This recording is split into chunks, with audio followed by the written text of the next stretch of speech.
I'm Yoshi Lomax, superstar attorney at law and fugitive. So, you're the famous Yoshi Lomax. Probably more infamous. I'm on the run from the federal government for crimes that I didn't commit. Gentlemen, I'm Deputy U.S. Marshal Sharon Starr. I'll be taking things from here. Not to mention being on the hit list of at least 3 of Miami's major crime bosses. I wanted to apologize in person for leaving so abruptly last night. Welcome back. That's Vladimir Kuznetsov, a Russian crime boss. He's been a suspect in over a dozen missing person cases. I mean, I didn't get here to be this successful for doing things the American way. I need a list of the jury for my case with Hanju. Oh, really? What's that worth to you? Oh, my God, you're such a... Mr. Santana is to be released upon processing. So what do you know about Sheldon Chisholm? What do you want to know about him? I really need to know if you're going to take my case. I don't have time to play, Miss Lomax. Money is not a problem. You know anything about his case? It's being handled by agents in my field office. I've learned that in this game of life, in order to win, Ready to dance? you gotta play dirty. You might look at me and see a beautiful, confident, successful woman. Congratulations, counselor. Yet another win. But underneath, I'm flawed. I'm broken. And I'm scared. So I have no choice but to run until I can find a way to clear my name. Miss Lomax is now considered a fugitive of the United States. Catching fugitives is my business, which makes her my suspect. You and your associates are relieved. Look. She killed one of our own. But I will not give up. All right, people, listen up. Get a picture of Miss Lomax out there so the public knows what she looks like. I will not give in. Okay. People, we got a game plan. Let's break and execute. I will not get caught. Time to go hunt.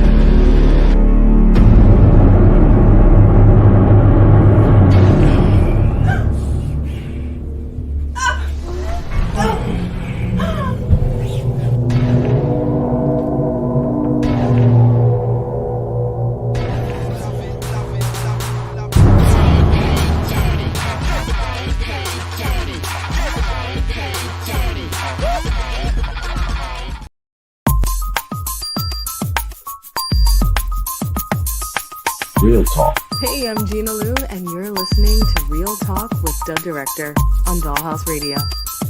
Hey, what's up? It's Logan Browning, and you're listening to Real Talk with the Director on Dollhouse Radio. Real talk. Hi, this is Alana De La Garza, and you're listening to Real Talk with the Director on Dollhouse Radio. Hi, I'm Diane Franklin from Better Off Dead and Bill and Ted's Excellent Adventures. You're listening to Real Talk with the Director on Dollhouse Radio. Hi, this is Monique Dupree, and you are watching Real Talk with the Director on Blog Talk Radio. Hey, I'm Stormy Maya, and you are listening to Real Talk with the Director on Dollhouse Radio. It's Vicky Judy, Orange is the New Black, and I'm here with Real Talk. Yo, what up? This is Jay Ellis, and you're watching Real Talk with the Director on Dollhouse Radio. Keep it locked. Hi, I'm Frida Parks, and you're listening to Real Talk Radio with the Director. Hey, I'm Issa Rae, and you're watching Real Talk with the Director on Dollhouse Radio. All I'm offering is the truth, nothing more. And nothing less. What's going on?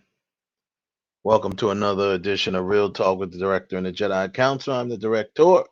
We'll be with you for the next 120 minutes or so. Real Talk is brought to you every Monday by B2S Media. We broadcast live via the World Wide Web on youtube.com/IE Network TV, aka the IE Network, also known as the Independent Entertainment Network, on YouTube and Facebook and Twitter and Twitch and okay. That's it for now. But anyway, welcome back. Thanks for joining us, checking us out, hanging with us. Big ups to the chat room. Anybody who's coming through, we appreciate you. Joseph Tanner, what's up? Always holding the chat room down. See what are you doing in here? Talking. I see number 6, number 5, number 3. Who are these people? Jada Pinkett Smith, Danielle Harris. I don't know. I gotta see what his list he's putting in the room there. But we'll work that out, Joseph. Thank you very much. Today, of course, is Monday. It is the last. Is today the last day of the month? I believe. No, it's not. It's only the 29th. It's the 29th. Tomorrow, last day of the month. Then we go into December. That is the month of the Spider-Man, of the Spider-Men, possibly. Let's see if that holds up. Spider-Man No Way Home comes out next month, and I'm here for it, man. It will mark the return, my return to the theaters, my return to the movie theaters. So let's see how that works out. I have not been to a movie theater since the start of the pandemic. I've been in the house, man. I've been in the house. I waited. I didn't go see Shang-Chi. I waited. I didn't go see the Eternals, although I had a little bit of a screener that I was able to see. Screener or not, I'm going to see Spider-Man No Way Home. Unless it's like a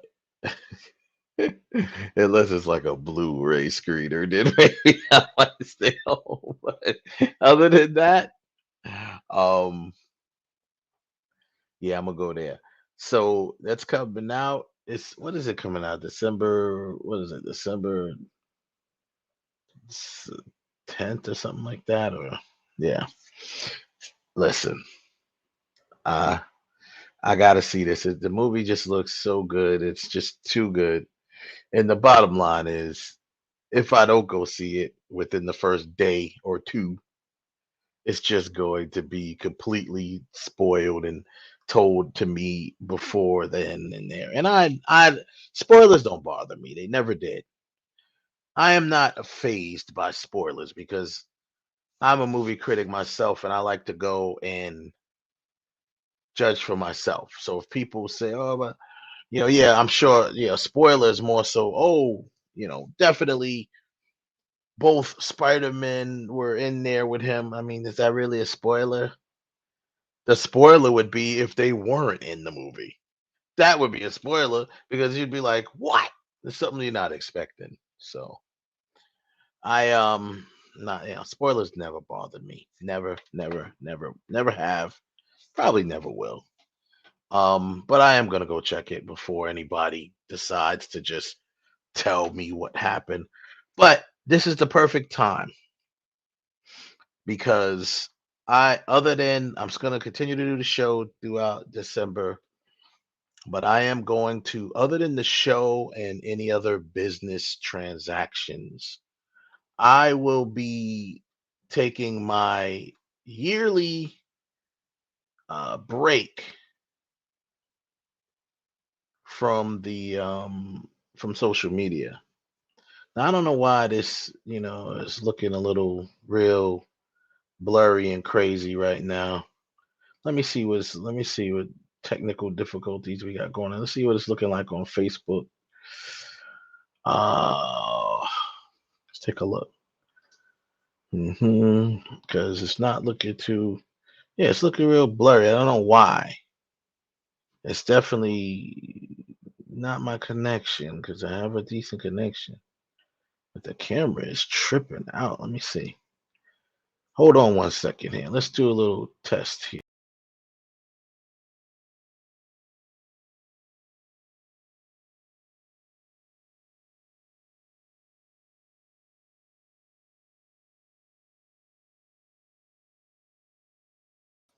All right, let's see if this is any better.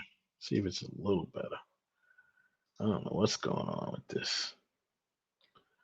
Testing 1, 2. Testing 1, 2. And we're having more technical difficulties. We apologize for technical difficulties, people. Let's see if this gets back in order here. We have the camera rolling, but I do not see myself on there. Let's see. Okay, I'm up. I'm on Facebook. Click to expand. See if this works. Moment.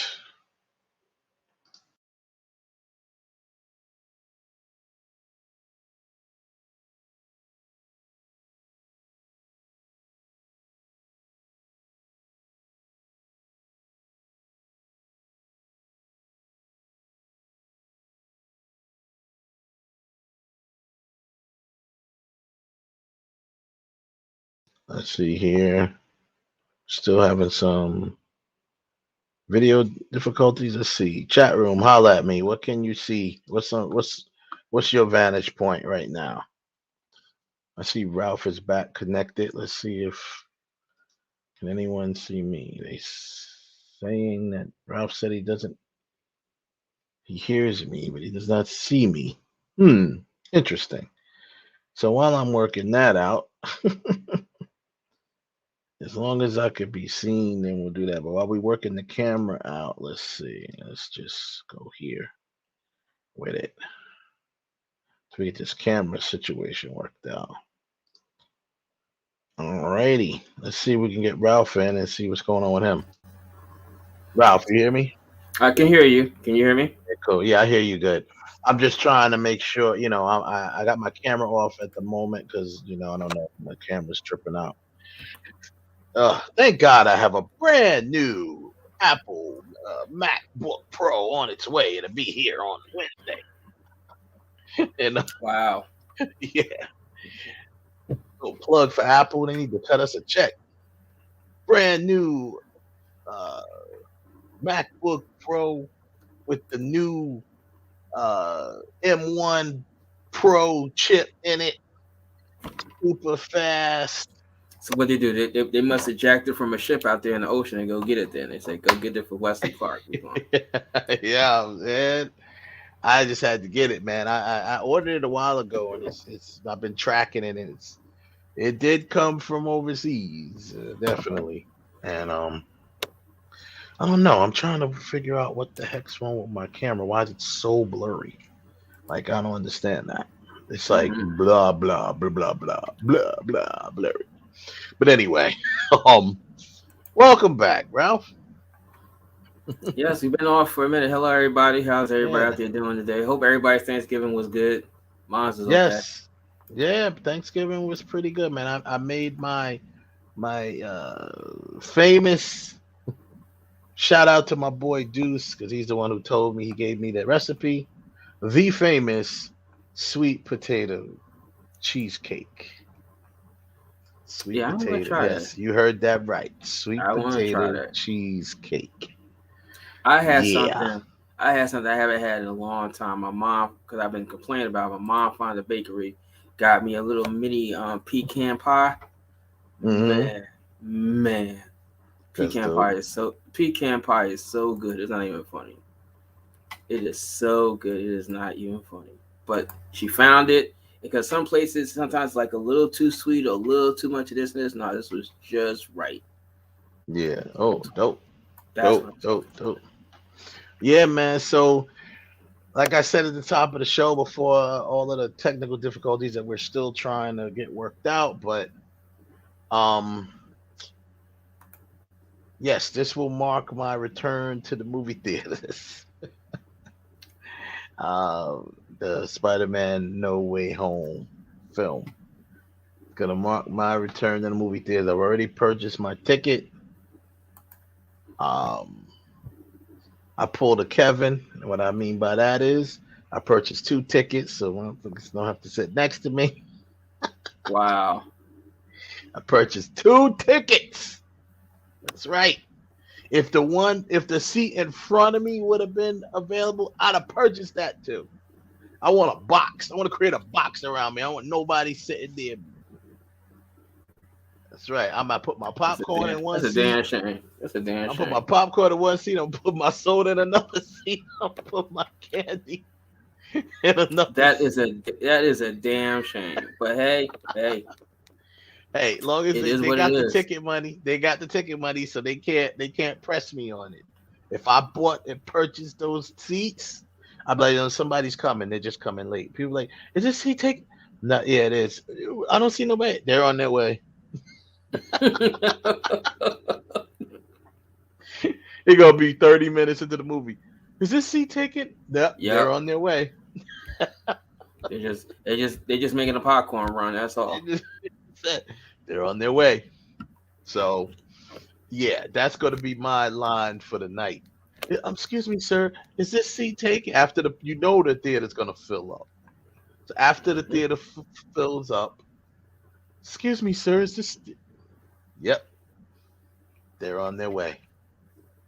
They're like, sir, you've been here. It's been an hour into the movie and no one is sitting there. Hey, that's okay. They're on their way. That's what it is, man. I'm not playing around, dude. I'm not playing around. No, sir. I don't want nobody sitting next to me, man. This ain't like the old days. Just because we getting back into the theaters, this ain't the old days. You know what I mean? I don't need people in my face. I don't need people in my face, man. COVID has completely changed me, man. The whole pandemic has changed me. You know, everybody who knows me knows that I'm an affectionate person. I'm a hugger. Man, I don't stop hugging people, man. I'm like, nah, y'all good. Air hug. You know, I don't matter. I don't stop giving my normal, to men. I give my little pound with a little hug. To women, I give my little hug. All y'all getting air hugs. I can't be giving no girl no air hug. I need to give you a real hug. I give you a real hug. I feel you, man. It's all good. I mean, I've given. I'm not gonna lie. You know, I've given out some hugs with my mask on. You know, hey, how you doing? You know, yeah, there you go with the mask on. Yeah. I've done that. But this ain't gonna be like old times when motherfuckers is gonna be sitting next to me, laughing and shit, just giving me all of them droplets. No, you keep your droplets 3 seats away. Thank you. Keep your droplets. Whatever the seats, that's the equivalent of 6 feet. That's how many seats away. Maybe 3 seats should be like the equivalent of 6 feet. I stretch out my arms. If I stretch out my arm, wherever reaches in the middle from my tip of my fingers, that's how many seats I want. I don't want nobody to the left of me. I don't want nobody to the right of me. But I always, when I go to the movie theater, I always sit, whether it's the right or left side theater, I always sit on the very end. So I have some space on one of my arms. You know, I don't like. I always do that too. In the middle. I always sit on the end. But this today, and as we're gonna bring Kev, welcome back. Today, I mean, stop being scary, niggas. Hug everybody. Spread the love. Get the goddamn berry. Spread the droplets. Nah, I'm good. They keep their droplets. So what I was saying was, the tickets I bought, I'm in the back. Scary. I got nobody behind me. I don't want no droplets doing no, flying over the seat, landing in my popcorn. I got my back to the wall, baby. Back to the wall. Wow. Back to the wall. No one on the left of me. No one on the right of me, because I'm on the end. So ain't no one on the right of me. I bought the seat to the left of me. So I just want to tell you one thing. You saw the movie Outbreak, right? You saw how dude coughed in the theater and it like circled back and went around and just kept circulating. Yeah. I remember. Hug the air. I sure remember. I got a remedy for that too. I tell you, I got my so this mask that I got. Well, I keep my mask on anyway, but I got this mask that's got the built-in fan and everything in it to keep me. Yeah, man, I want one of those. No, you need the one that I got. Man, the full. If I got to put that on, I'm just gonna stay my ass home. Nah, it's actually real comfortable. You see the screen real good. You can see who's coming. That shit fogging up. No, it don't fog up. And I got the little stormtrooper box that fits inside there. So when I talk through the little box. So you ain't get the little stormtrooper vocal box, the little with the little microphone that fits inside the mask. So you can talk inside the mask and people can still hear you without like huh. Yeah. You're not the drones you're looking for. Wow. You know what's Jedi crazy, mind trick on people. This is not the seats you're looking for. Not the seats you're looking for. Sit your ass. No, you see, you in New York. We ain't in the galaxy far away. So you gotta sit your ass over there. Sit your ass over Sit there. over there. No, Eagle. You know what's crazy though? I wasn't even thinking about the Spider-Man tickets today. I got my tickets by accident. I just happened to I had turned Grace on, and she was like, "Oh, where was I? I was at dialysis," and I turned Grace on. No, I'm sorry, I was at the doctor's office, and I turned Grace on, and she was talking, and I was like, "Oh, the tickets was today." So first thing I went to do is go to Fresh Meadows. IMAX was sold out. It was one seat in IMAX, and it was like all the way in the front. In front of the screen. I was like, I ain't messing with that. So I'm seeing it at 3 p.m. on Thursday, 17th. No, I can't say it till Friday. I know where I'm saying. AMC Empire. That's where I'll be Friday night watching Spider-Man. Oh, you going to the city? You going to the city to see it? Yeah, I'm going to the city. At least you could see it on Thursday. I can't see it till Friday because the Thursday ones, the seats was real flabby and sick. So I wasn't trying to, I was like, nah, I ain't messing with this. They put me in the middle. I'm in the middle of like 3 niggas. I'm good. It's all good. I was like, nah. I'm like, yo, the most awkward seats was open. And it's just like you like in the middle of the bunch, like you getting everybody's droplets. You getting everybody's droplets. Right? Yeah, that's right. I'm all the way in the back. I was like, no, I'm gonna go in the back here, and I'll tell you, like I said at the top of the show, these people come, sir, is that seat? Yes, it's taken. They're on their way. They're on their way. I ain't gonna say listen. You nice to tell people they're on their way. I ain't lying about nothing. Like I bought this seat because I don't want y'all sitting next to me. So bye. Now you go that way. You go that way.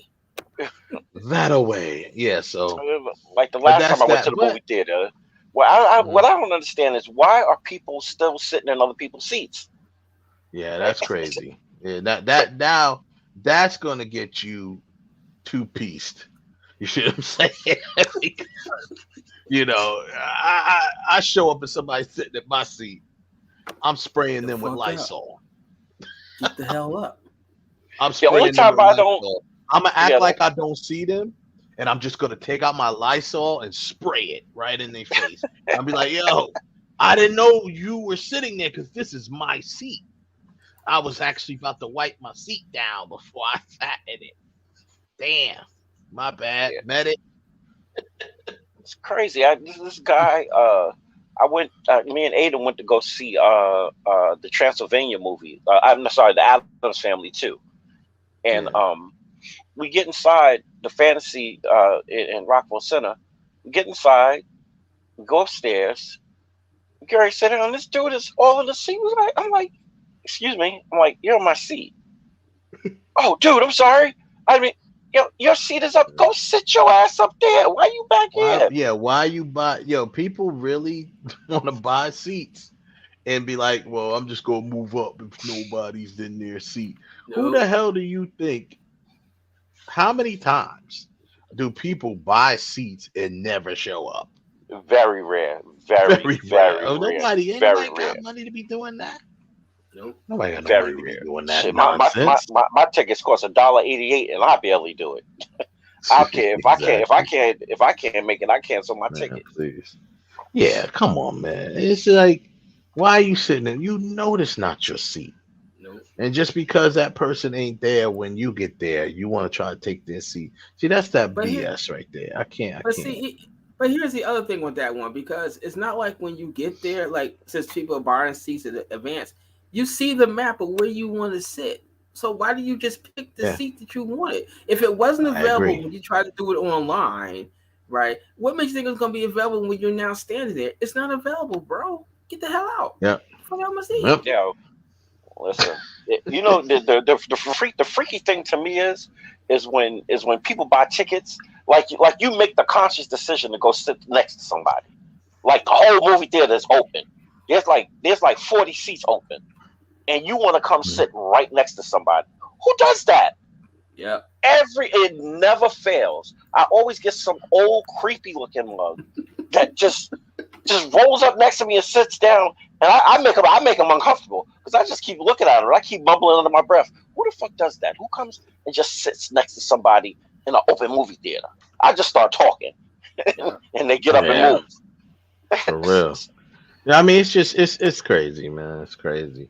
So, speaking of movie theaters, we're seeing a nice increase in people going back to movies, and so it makes the move of pushing Spider-Man to this month a good move for Marvel, Disney, because we've had some tests coming up to it, and people are going out, and it's not back to the way it was, but it's getting back. It's coming back. So Ghostbusters Afterlife, which was ranked the number 2 movie over this last weekend. The first movie was Encanto, which was the Walt Disney Studios movie. Yeah, I'm telling you, man. Ghostbusters had me crying, man. That's how you do it. That's how you do nostalgia. Keeping the story going. I said that when I saw that had some of the loudest cheers I ever seen in the theater in my life. Awesome. I don't think you're going to get another. Well, there's only one more movie to come where I think you could get that kind of reception to, and that's probably going. And that's if Maguire and Garfield are in Spider-Man, and they're all three on the screen at the same time. People going to lose it. Other than that, I said last year Wonder Woman was the one. Nah, it's Ghostbusters. Because man. Well, I can imagine. The bottom line with that, and I think Ernie Hudson did an interview about. He just kind of touched on why the 2018 one, whatever it was, didn't work. The one with the women. Well, yeah. For one, it sucked, but the story sucked. It just Ghostbusters is it's a film that you're going to have to. It's a cult film. It's a cult film. That's what it is. It's a cult franchise. People loved it. It was don't get me wrong. It wasn't like it wasn't a hit. It was a blockbuster. But the people that love it. It's like Back to the Future, meaning like the people love it. They love it. So most of the people that went to see this were probably people our age and our age group. I'm sure there was kids that saw it too, because it had the kid actors, the kid cat. So it was a perfect blend. It was a nice, perfect storm, right? But the nostalgia and all that stuff, people it was just that the nostalgia, because listen, the Ghostbusters female version. The only thing it didn't suck. It wasn't a great movie. It was okay. If there wasn't a Ghostbusters guys, I would like Ghostbusters girls. My only problem, I think most of the problem, is that you actually had the people that played these characters pop up in this reboot, right? but they weren't the original people. You had them playing somebody else, and that's what sunk you. I think that's what sunk you more than anything, right? Because you still got it's like if you want to go see Creed 3, it's Stallone pop up and he's not Rocky. Like, why is he in the movie? Why is he in the movie? Exactly. That was, to me, that was a very, that was not a good decision by the director to have the original Ghostbusters, characters, or not even the characters, the actors that played them, cameo in the film. Yes, it was nice to give them a cameo, but why would you not cameo as your character? It just, to me, it was just a waste. It was a waste. And I think that was definitely one big thing. I'm glad that they did at least give them the cameo in the film, because it's still Dan Aykroyd, it's still Bill Murray. So did Sigourney Weaver get a cameo? The only person, except for I meant in the female one. Did Sigourney Weaver pop up? Yeah, she's in it. She pops up. She pops up in the very end. She played what's the blonde girl? She played the blonde girl's mother. Yeah. I know what you're talking about. Right. Yeah. But it was still that they should have been who they were, because even if you want to say, well, this is like another branch, but that you were a second Ghostbusters location, that would have been cool. That's fine. Right. That's perfectly fine. You could have been a whole different division of the Ghostbusters that you started up. And that's the sad part, is that I didn't realize this when I saw it. I was like, what is this? When it starts the movie, it says Ghostbusters Corpse, right? Like they're the core of Ghostbusters. So that kind of gives the impression there's more than like one unit, right? Mm-hmm. So when I saw that, I didn't understand it. But then they actually were playing Sci-Fi was playing Ghostbusters 1 and 2. So when you see number 2, it says the same thing, Ghostbusters Corp, right? Mm-hmm. Which gives you the idea that there's more than one function, more than one unit of the Ghostbusters. That's what they should. Since you put it there, you should have. They should have had them all girls. That was a second branch from the original team.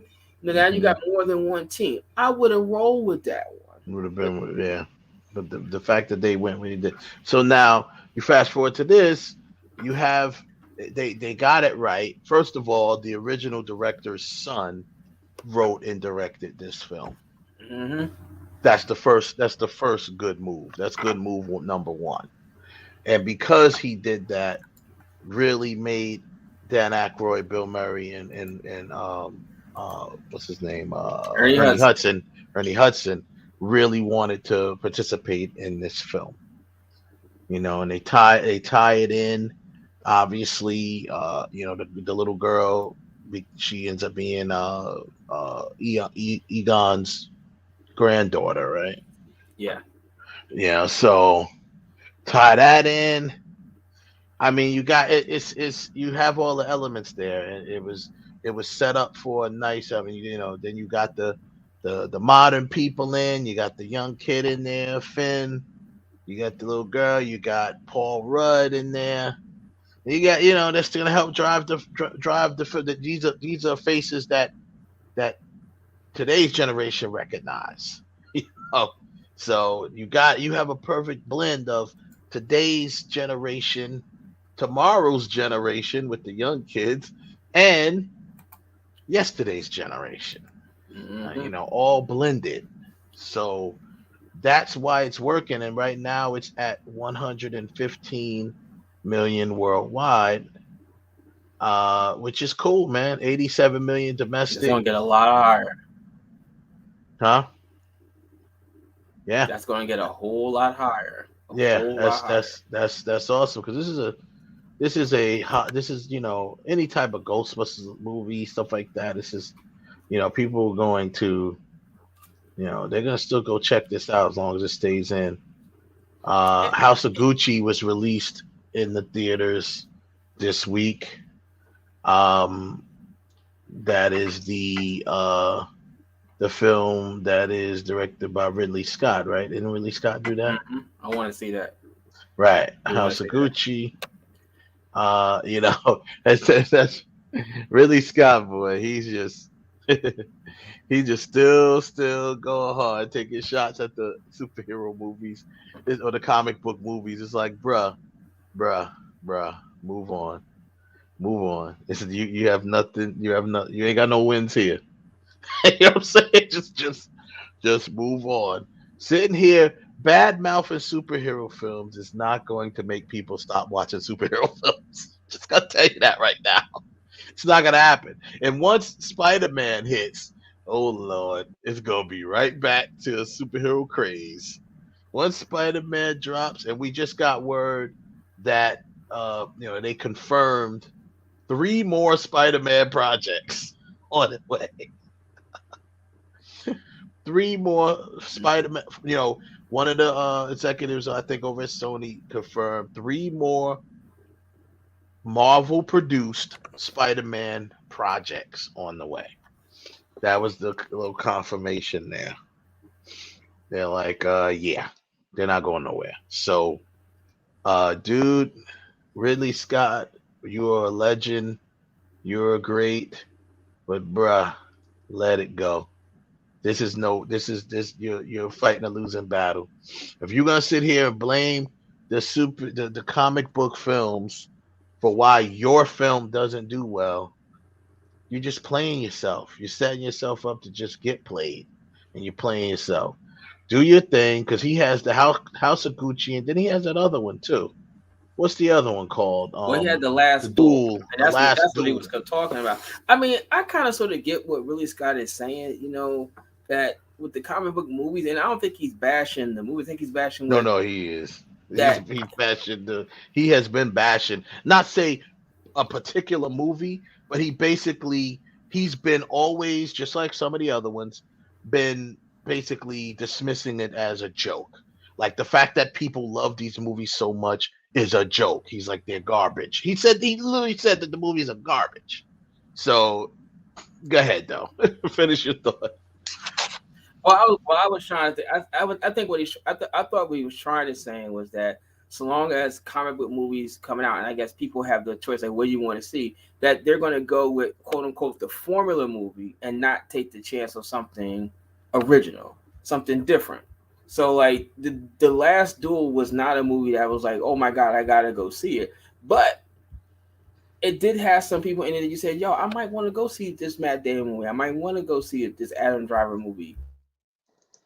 I think Affleck is involved in it too. Maybe I do want to see that, but you based on the name recognition. But now since it's like, unless it's like a formula type movie, which is comic book or a franchise film, Star Wars, something, a lot of people aren't taking the chances on the small movies anymore because they don't have a big. They like, well, I don't know what it is, and I think maybe that's what Spielberg and I'm saying. Like, well, without the formulas, you don't give the other films a chance until it goes to a streaming service or a DVD or something. But you know what it is? Maybe that's what it was. Maybe that's what it is. No, go ahead. It's what the problem is the studios are not advertising. People are not advertising like they used to. You used to see advertising for films outside. For the most part, you know when a new film is. If you're a regular moviegoer, you're pretty much on when the new movies come out because you're in the theater, you're seeing the trailers. Yeah. And for the most part, the way TV is set up now, everybody streams. So nobody's really looking at commercials. Nobody's really not really watching, not really checking for trailers anymore. Right. Exactly. You just have to watch them on YouTube or whatever. And I don't like whenever it comes out, people not checking the trailers. I understand like that too. I can understand you not liking that, but the deal is this. Number one, he's one of the many old school guys that's on that. They're refusing to rock with the streaming, so they're trying to just keep. And the bottom line is this: yes, the theaters are starting to get back in order, but it's nowhere near what it was. It's not. There, maybe Spider-Man might be the first movie that has a chance to touch $1 billion since the pandemic.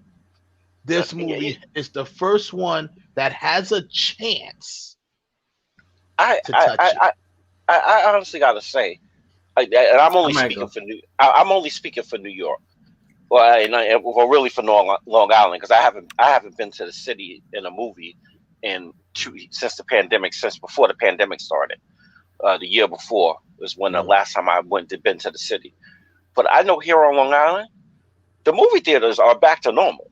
Like I don't know, like the rest of the globe. For the bulk of the country and the world, it's not, because the numbers say that it's not. So yeah, that's why I don't understand, because like I said, when the new movies drop here for the first and second weekend, depending on what the movie is, the movie theaters are packed.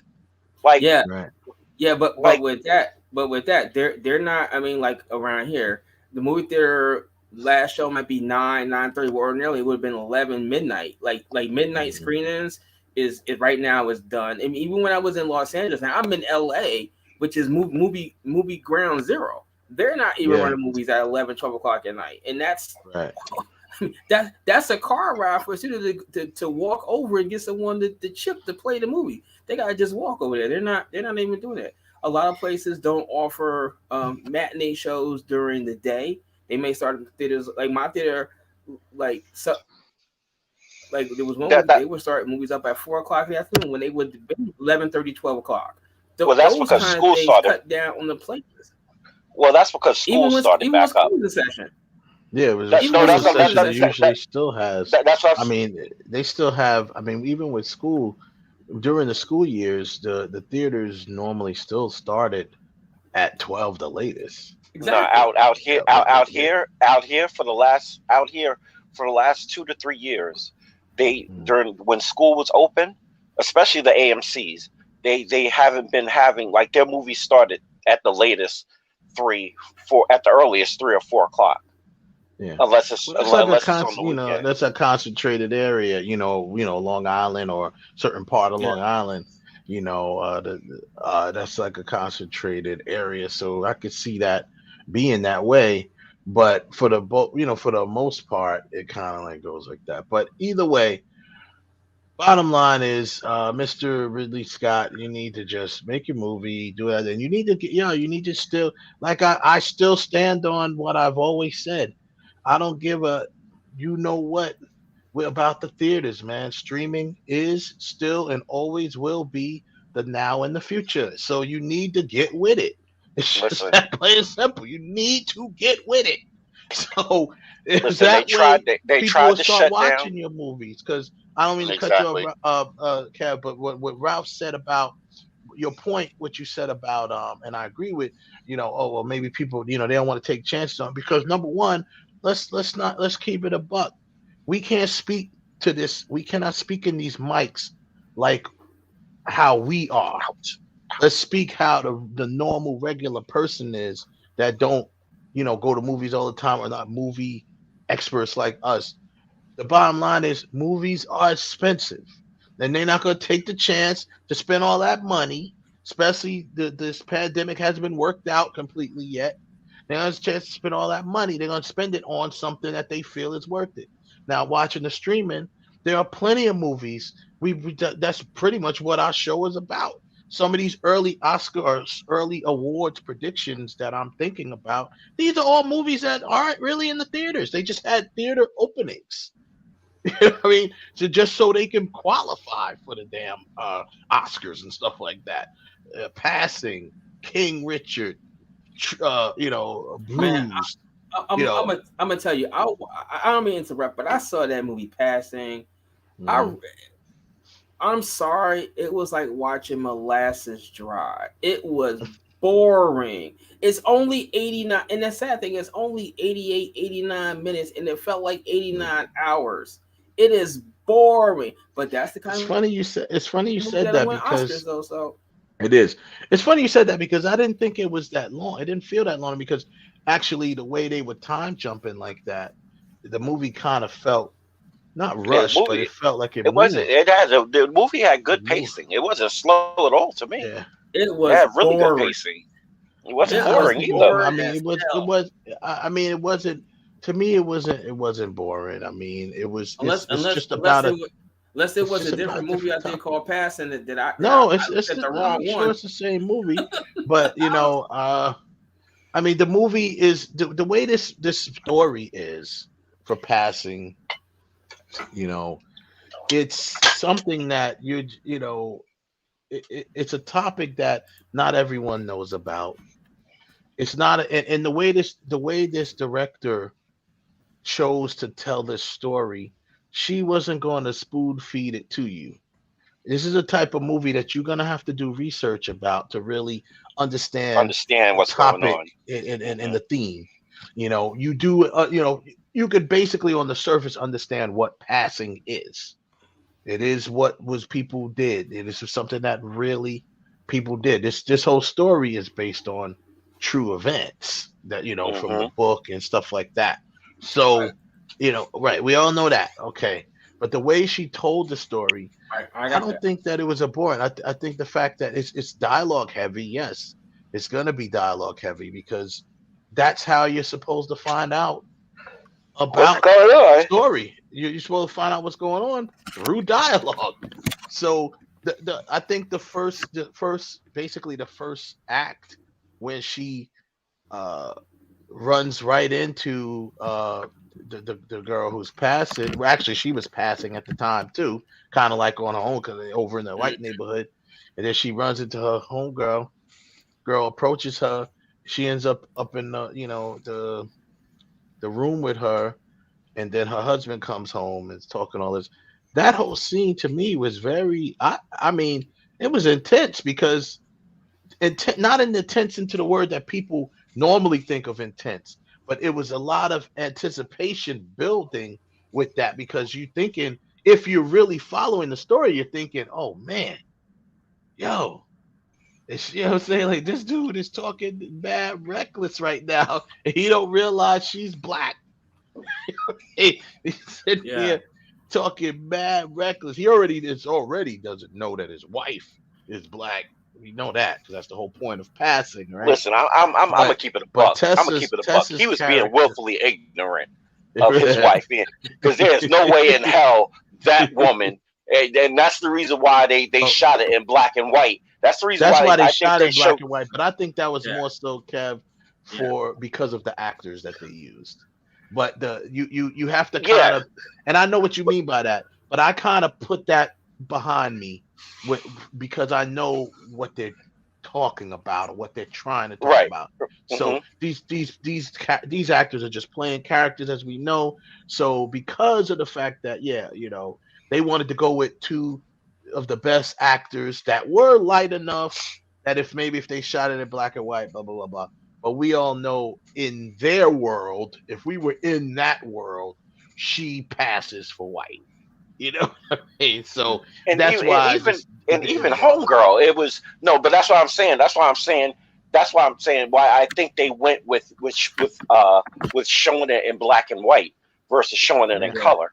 Because it wouldn't have. I don't think it had the same impact in color. No, it wouldn't have. Wouldn't have. And I like that they went in black and white. I like that they decided to show black and white because I like that they decided to show in the black and white because it also helps you.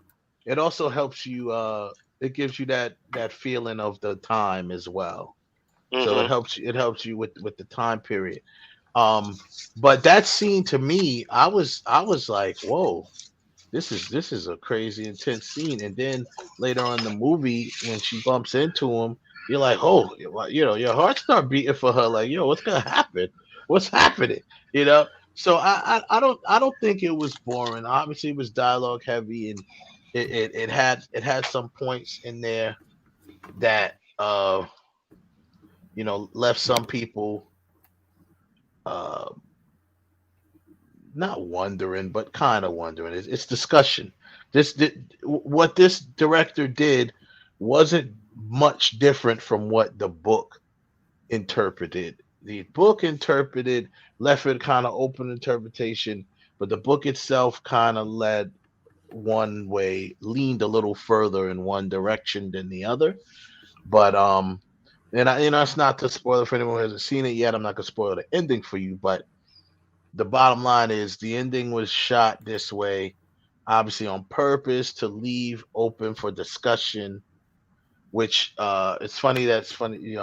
We bring it up that way because kind of like what David Chase did with The Sopranos.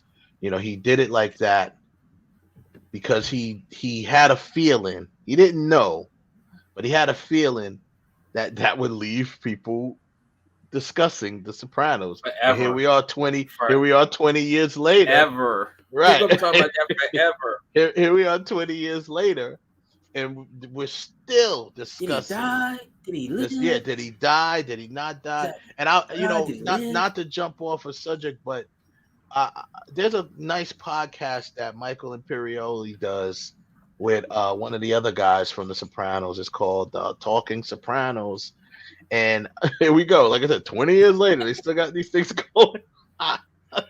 Yeah, this show is good. And they always have people from the cast. They had David Chase on there. They're doing like their final podcast, I think, for the season, like the finale. And they're going to have David Chase on there again. And even them, these are guys that were in the show. And they're just like, I don't know, man. The one dude was like, yo, I'm sorry. I'm asking David straight up when he comes on. Did Tony die or not? Well, and it's like, supposedly that's the way that he does die. That I guess it was written that way. Yes, That he supposedly does he dies. That's what one guy brought up a good point that I never thought about before. He was like, the reason why I say he's not dead, he said, because I just think that for him to have died at that table, they would have probably had to shoot at least one of the family members as well. And I just don't see that being something that they would have wanted to have done, because he was sitting right next to people and, right in front of his family. And, it's just what he was sitting by himself, though. I don't think was anybody on his side of the booth. I don't remember. But they would have been, because when Metal came in, I don't think so. But when Metal came in, someone had to get on his side. I think I think what would have happened is that he would have got it, but AJ would have got it too. I think the women would have been spared. I think they would have been injured, but AJ would have got it, unless it was something where Metal caught it. Metal died, but then you see AJ taking over, which I don't think nobody wanted to see that. Nobody wants to see AJ taking over. Well, definitely nobody don't want to see, period. The whole family get killed, especially on screen. So I think that's why, and that was a good point that he brought up. And I just wanted to throw that, not to throw it off the topic, but I thought that was a good point he brought up. He said, I think to kill Tony at that moment would mean at least one of his family members would have to get killed too. He said, because number one, they're right there in the crossfire. Number two, it just seems like that's what would happen. He said, I don't know. He said, I don't think so. He said, I think he's alive. And I'm like, yeah, okay, well, yeah, it was a good point. But they had Lorraine Bracco on their last episode, and they were talking to her, and she was like, she said, I don't know. She didn't want to answer it. She's like, who am I? Who am I to say if he's dead or not? I don't know. Yeah. You know what? I'm gonna be honest with you. If I call in that show, right, I'm not gonna ask Tony if they die. I'm gonna ask them point blank. Same thing I asked Garrett Wong years ago, and I met him at Chiller. Do you guys feel that you have gotten robbed of being on the big screen? I asked that because, at that time, Voyager had already been off and Enterprise had went off.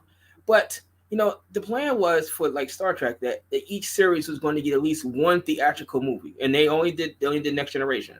And then they went and rebooted it. So we were sitting there, we were at Chiller this one year. And he was at the bar, and I just went up to him and started talking. And I said, "Can I ask you?" And he was started like, I was going to ask like a traditional Star Trek question, like, but I said, "No." Do you think? I said, "Do you think you got robbed to do a feature movie?" He's like, "Hell yeah, we was robbed. We should have did a theatrical movie, or they should have put us into that last Next Generation movie like they did, because Janeway is in that movie. She's in the last movie, But he did feel, he said, at that time, there was some time ago that his cast had got robbed of a chance because their story is not over with. The Voyager crew story is not over with. I mean, you know, now you know what happened to 7 and 9 because she's in the Picard series. But what about the rest of them? It wasn't like they died. They came back home. What happened to them? So I think Homegirl, that older lady, what's her name again? The captain, the female captain. Which one? The one you was just talking about. I think she does the voice for what? Yeah, Janeway. I think she does the voice for one of the characters on one of the cartoons now. Yes, she does. But that's so many years down the line. What I'm sitting there saying is that when Next Generation went off, like a year later, you had the movie.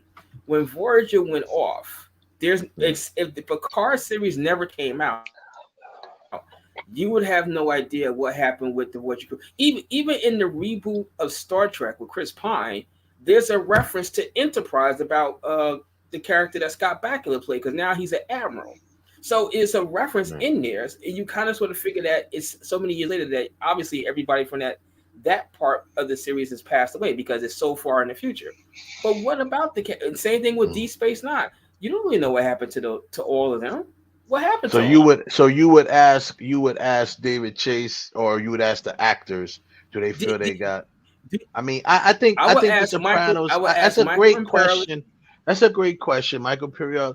But I mean, the show itself, because of the way that, unless they were going to plan on ending the show with a movie, the show flowed the way it flowed. They would, now David Chase is a brilliant showrunner, and he, that show will always go down as one of the best shows. Some people put it at the top, one of the best shows that was on paid cable or television, period, right?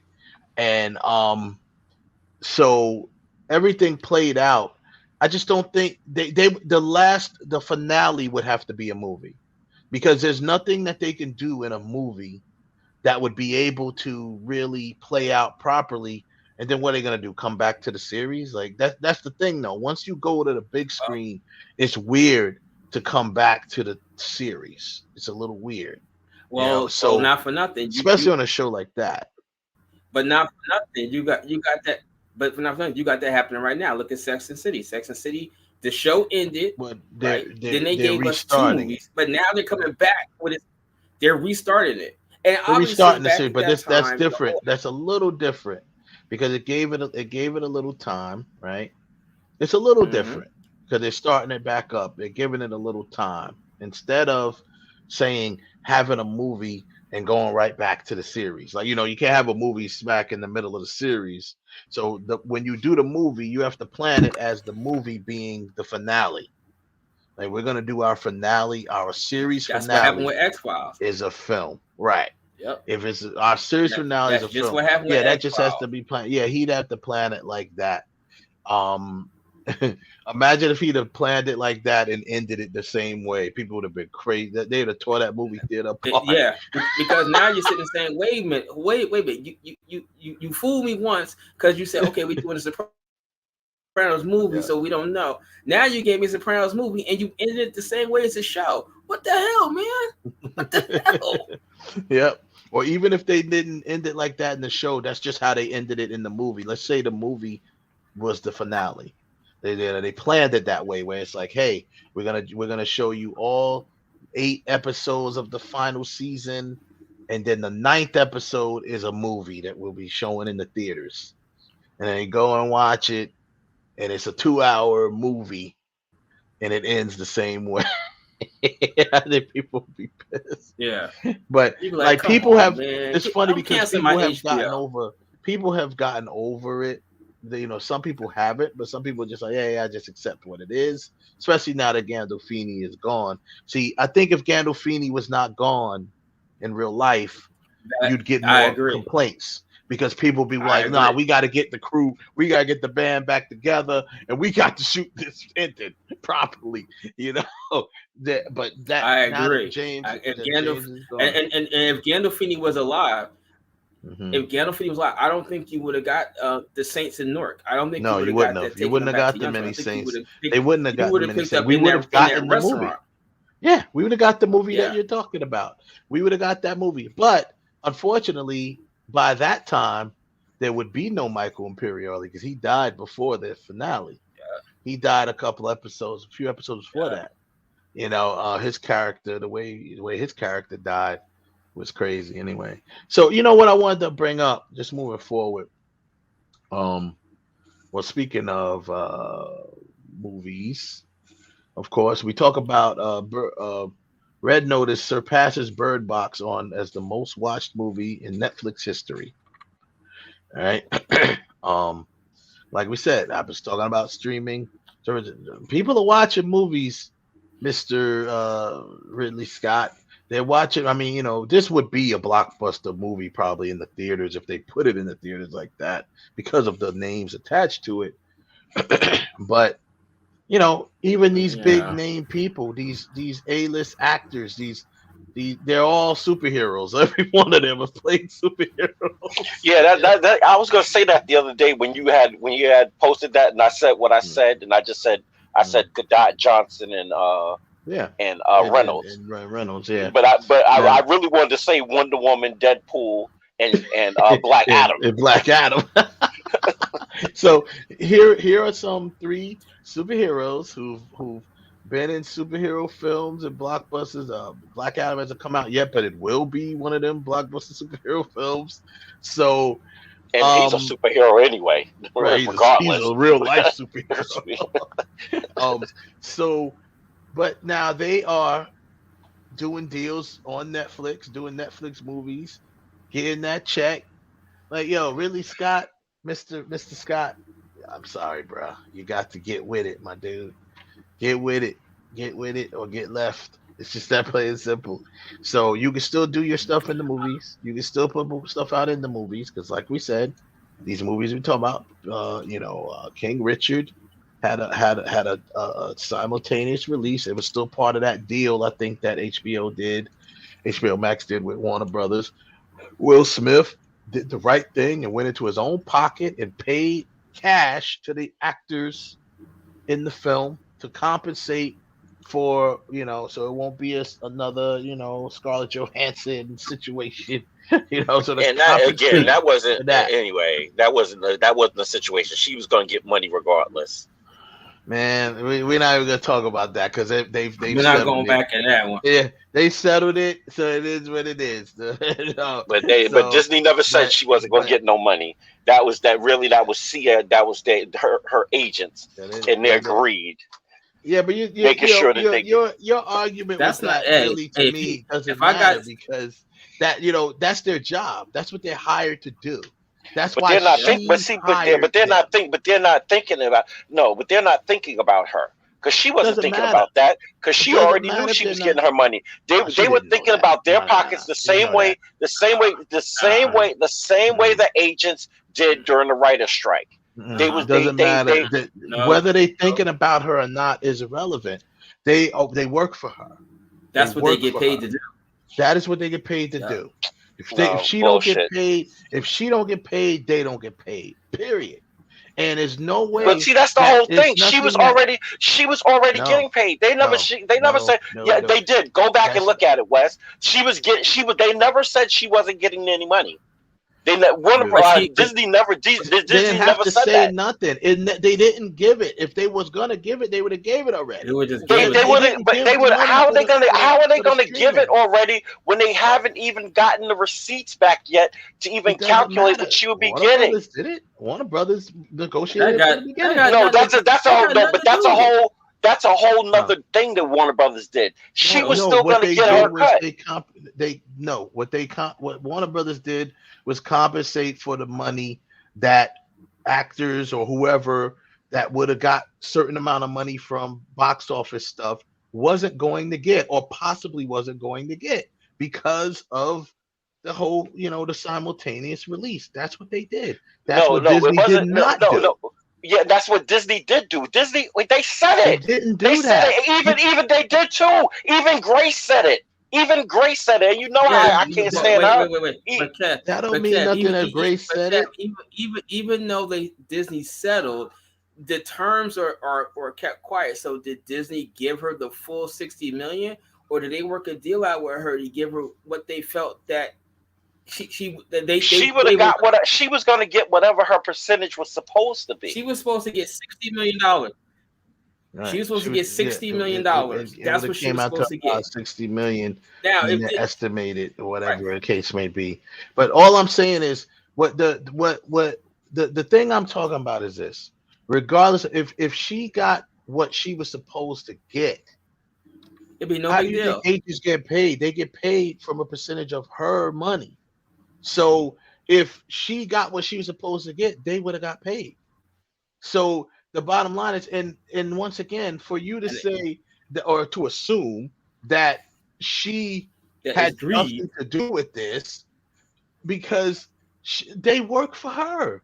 I don't care what they're doing, whether they can't do anything without her approval. Sure they can. They do it all the time. No, man. Of course not that. Not. This thing dragged on in the media. You know what the risk she took doing this? You don't take that kind of risk if you just saying, "Oh, I'm just gonna let them do whatever." No, you don't take that kind of risk. This could have ended up bad for her. This could have ended up really bad for her at the end of the day, because she's going up against a giant. So regardless of you're saying it's the agents, but guess what? The media is saying it's her, and that's all that matters. That's all that matters. The media her name is on the line. The media her name is on the line. No one cares about the agents. They're not her name is on the line. No one cares about the agents. Her name is on the line here. So regardless, you don't let your name that you spent your life building, getting to, you don't put your name on the line like that if you're not on board with what they're doing. You just can't. That would be crazy. So regardless of whose idea it was a collective thing to go forward with it. And she wouldn't agree with it if she didn't agree with it. That's what I'm saying. So that's my whole thing. They didn't have to do it the way that they did it, but it don't matter. It got settled. She's still gonna be doing her other projects. Yeah, she you blame Disney for that. You can't. No, I don't blame Disney for that. No, I don't blame Disney for that. No, I don't blame. I don't. Hold. Because here's the bottom line. See, Will Smith did it because he didn't want that kind of situation. But I'm gonna keep it a buck. It's a pandemic. You can't expect to get what you're supposed to get, knowing what kind of situation it is out there. And you still gonna get your streaming money. They never said she wasn't gonna get the streaming money. And that's irrelevant. They never said she was either. No, they did. They did say she was. They did say she was because they pointed it out. They never said that. I never read that anywhere. They never said that they were going to pay her money. She was going to get her money regardless from that. They never said that. They didn't say that in the public. They did too. Say it. They said it. You got to show me the tweet then. Send it to me. Send it to me. I will dig it up. I will dig it up. I will go dig it up. I will go dig it up. That would end the argument right there, because they didn't. If they would have came out and said that, then Scarlett Johansson has no argument, because her exact her argument wasn't because what they were thinking was they were thinking that the simultaneous releasing it on, and if they were really thinking they're not really losing any money, because you're going to make a little bit more money from the streaming side of it, so you're not really losing any money per se. How is she losing money? Because that money goes to Disney. That money it does, because it's still box office money. It's just direct streaming money that goes right to Disney's pocket. I'll find the interview from Grace. I'll have to take that interview up from Grace. Where's Grace receipts? Where's Grace receipts? I need to see that for myself. I need to read that. I need to read that they said. That's what I'm gonna do. I'm gonna find. Because Grace broke it down in her and thing. I'm not talking about after the fact either. I'm not saying to try to do damage control. I'm not saying this is what we would have did anyway. But they didn't do it. That's the point. They didn't do it up front, which they should have. I got a question. I got a question. What you said is right.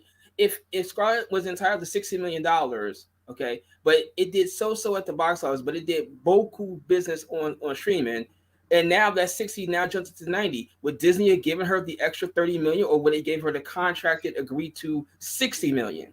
You're going to get the contracted. You're going to get the contracted agreed to money, which is 60. If it was contract agreed at 60 million, and it doesn't do that kind of service, should she have still got the 60 million? No. Why? What difference does it make? So what's the difference then? If it's a contract, a contract's a contract. What's the difference? So if that's what she's supposed to get, and they it's still supposed made to be that money on another that was off of projected, and those projections are off of past films.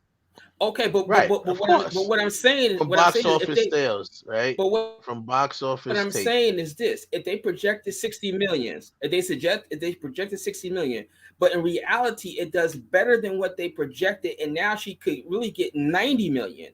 Would Disney have cut her a check for 90 million or the agreed upon 60? If you're saying yes, it all depends on that. All depends on that. That question all depends on if her actual money was based on a percentage of the take or an actual number. If they went by the projected number of 60 million and that's what they locked in on, then she did 60 million. That's why I'm going to do. That's why I'm going to dig into it, because I think that 60 million number, I think that was just a projected number off of other movie sales. That's all projected numbers when it comes to the extra residuals and stuff like that, because no residual is promised. So everything with residuals is rejected. But she was a producer on the film, so she had a certain. So if you're a producer on the film, you're entitled to a certain percentage, right? Whatever that percentage is, that's worked out. You on the capacity of what type of producer she was. I think she was an executive producer or whatever. But whatever it was, all of that, whatever that percentage is worked out. They take that percentage and that's how they come up with the projection of the amount.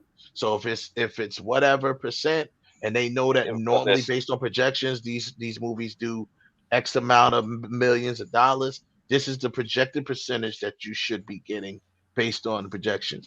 But the whole point I'm saying is with this whole thing that you're saying that Grace said, okay, fine, she said that, but the whole point is if Disney had intentions on giving her money from the beginning, she wouldn't have to do a lawsuit.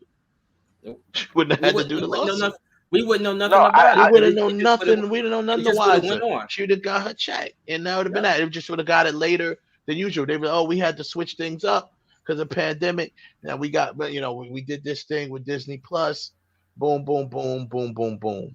But we all know that if that was the case, she would not have sued them. She wouldn't have taken the risk. She wouldn't have taken the risk. You don't take that risk. Nope. You don't take that risk to go up against Disney if you don't really truly believe what you believe. I don't care. Okay, I'm wrong. I'm wrong. Just let's move on. I'm wrong. I'm wrong. Right. I'm wrong. Yeah. Just move on. I'm wrong. I'm wrong. Just move on. I'm wrong. Okay, sure. So back to Will Smith. He went and paid everybody, or whatever, or main people. I don't know exactly who he paid. None of that was disclosed. But he made that payment out of his pocket because he didn't want the same type of situation. He didn't want nobody coming up later and complaining or trying to sue him or whatever. I'm sure with all of those payments comes non-disclosure agreements and things that you have to sign to shut your mouth and gag orders and everything else. So you could never say, hey, I was gypped. But anyway, with Red Notice surpassing Netflix, Bird Box on Netflix. Cool. Now, honestly, I thought the movie was just okay. Honestly, I didn't think it was all that. It was just okay. I mean, it's Ryan. Like we like you said, Ralph. We treat Ryan Reynolds like we treat Tyrese. It's Ryan Reynolds as a thief. Yeah, but he's the same guy. Ryan Reynolds has no range, unfortunately. He's funny. That's Van Wilder. Everything you see is Van Wilder. Van Wilder. No. Tyrese is the perfect thing to call him because that's what he is. Yeah, that's what it is. Yeah, Deadpool is a spy. Deadpool on the run. Deadpool and Samuel L. Jackson cursing on the screen. Yep. Deadpool with Denzel Washington. Deadpool with Sandra Bullock. And I'm gonna be honest with you. I have to say this, and I'm a big fan of The Rock, but The Rock really didn't show much range in this either. He was just The Rock. You know what I mean? Not The Rock. The Rock is its own persona. We know that. But he was Dwayne Johnson. And I'm just like, I didn't see much of nothing. The only one who I saw a little difference in was Gal Gadot. And she doesn't really act. Yeah, wait a minute, Wes, you know something? Wait a minute, you know something, Wes? I'm glad you said that. I need Dwayne Johnson when you're making these movies to be The Rock. Yeah. No, you don't. Give me that Rock in-ring persona. Yes, we do. Yes, because see, The Rock is some dude that's really large in life, and he can come up with really quick quips, and he's funny.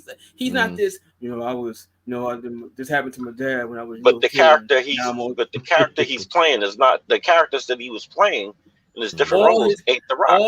All his characters saying Dwayne Johnson on the cruise on the Jungle Boat. Dwayne Johnson on the skyscraper. He's on the Jungle Dwayne Boat. Johnson doing the earthquake. The only movie that's actually different is the Scorpion King. Why? He's a Dwayne Johnson on the Jungle Boat. The only one he was. It was a couple of them that was different actually. The one where he was the truck Johnson driver. In the video. There you go, Dwayne Johnson in Driver, Dwayne Johnson in Jumanji. The only one where you saw that Rock persona really is the Scorpion King. Now maybe because it's his first movie, but every movie, even Dwayne. Wait, I'll take it back. Fast Five was a little bit of The Rock, and the first one when he had that big long beard. Then when he cut it, back to Dwayne Johnson. Give me The Rock. I want The Rock to show up one day and just says, I want to come up to somebody that's getting drunk. He says, "Do you like pie? Do you like pie? Give me that. Give me that." Now, see, you wrestling fans. It doesn't matter what I'm talking about when I say it. Like. When he asked me, well, I like that. It doesn't matter what you like. Yeah. Oh my goodness! But I mean, honestly, the film, biggest piece to of me, this Texas film was trailer trash walking to the face of the ice cream. This film was really predictable. I mean, Jesus Christ, it was so predictable. And I mean, it was cool. It was fun to watch. I love looking at Gal Gadot. She's dope. And The Rock. I'm a big Rock fan, and I always co-sign what The Rock does. I love The Rock, man.